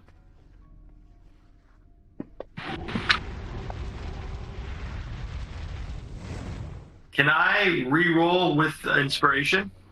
Or no? You've already rolled. You can't. It's only before you rolled you gotta declare. Well, what do you mean? How does that work then? You say I'm rolling with inspiration, and then you roll with inspiration. But if you've already rolled your dice, then that's too late. Well, what would be the point of doing it before? You say I'm rolling with inspiration, and then you roll with inspiration. It gives you advantage on the. Yeah, it gives you advantage on. But also, if it's a save on somebody else's part, you can't use your inspiration anyway. Okay. I didn't. Yeah. I thought it was. Yeah. Okay. All right. Well, still. Ooh. Oh boy. And bonus action, spiritual weapon. Let me throw that there.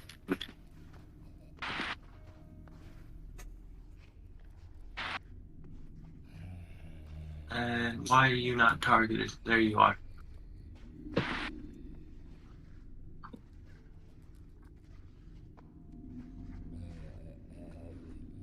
Okay. That is good.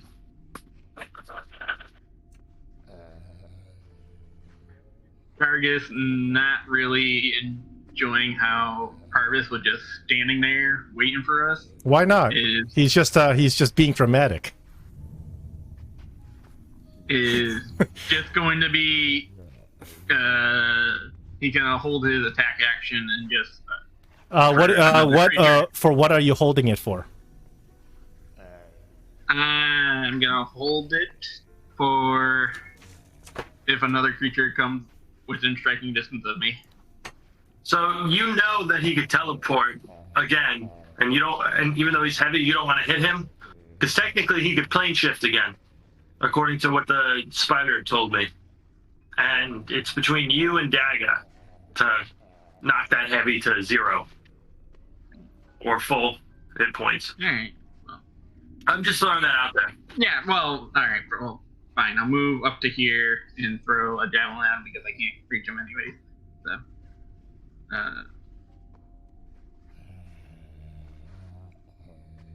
I mean, for all we know, he's got like another 100 hit points. I don't know.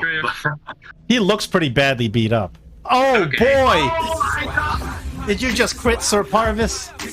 With a javelin, oh yeah. Let's see what happens. Nice, dude. And then index. That second one's no good.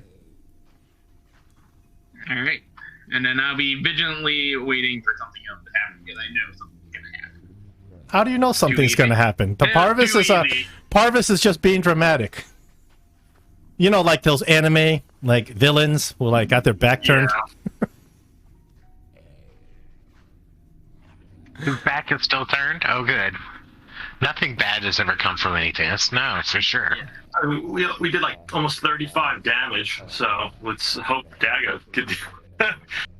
And that's not even including what you did to him with the Embolite. Sheesh. Yeah, you get 24 damage from Inolite.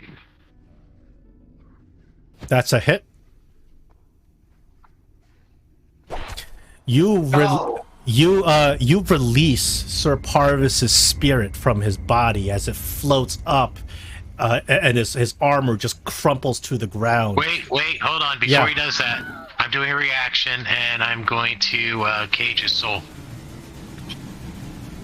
Explain what caging the soul does. Is it a spell? It is a spell. Okay. Explain what it does. Give me a second here. So it's a spell, Soul Cage. Reaction spell.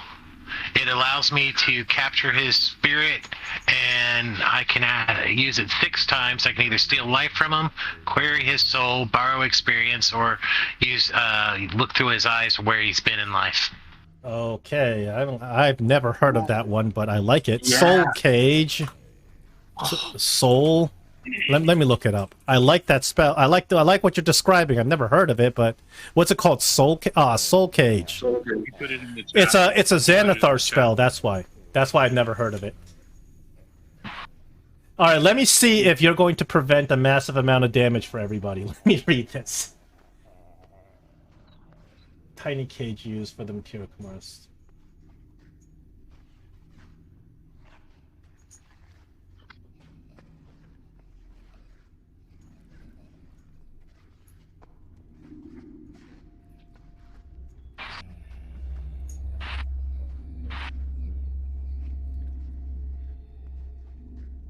Do you have that tiny cage worth 100 gold? I bought all the components at the beginning. Very good. I went through that with you. Yes. You can't, but you can't stop this soul from screaming out in the name of Torm, can you? No. His soul just would be trapped in the cage as soon as it released from his body, so... So you cast your spell with your quick reflexes, and a spectral cage flies around and traps the spirit of Sir Parvis, and he screams out, "Torm! Redemption!"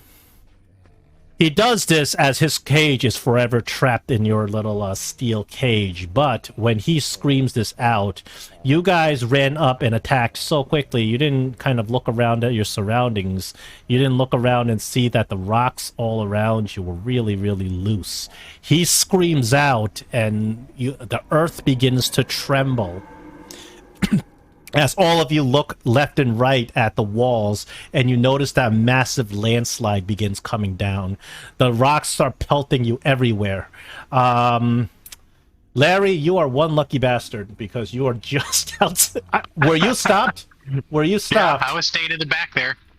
That's just where this rock slide ends. Everybody else, we got a dexterity saving throw. That's including that unfortunate devil that you guys summoned. So, okay. This one will give me any benefit. Dex saving skills. I don't have any more reactions, No, so I can't really help you. I rolled for everyone. Oh. There's a lot of damage coming your way. 8d10 as the rocks pelt you from every which direction as Torm's vengeance falls upon you.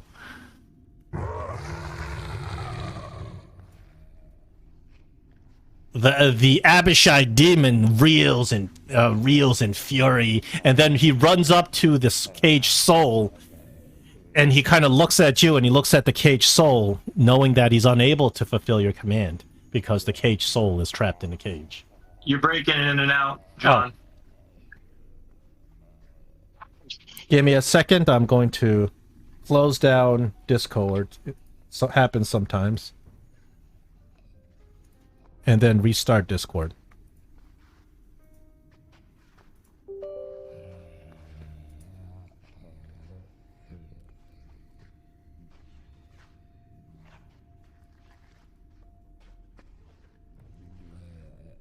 Pretty cool spell, though, right? Definitely. Yeah. The what? He's dead. Yeah, but he's got a soul at least. I mean, interesting.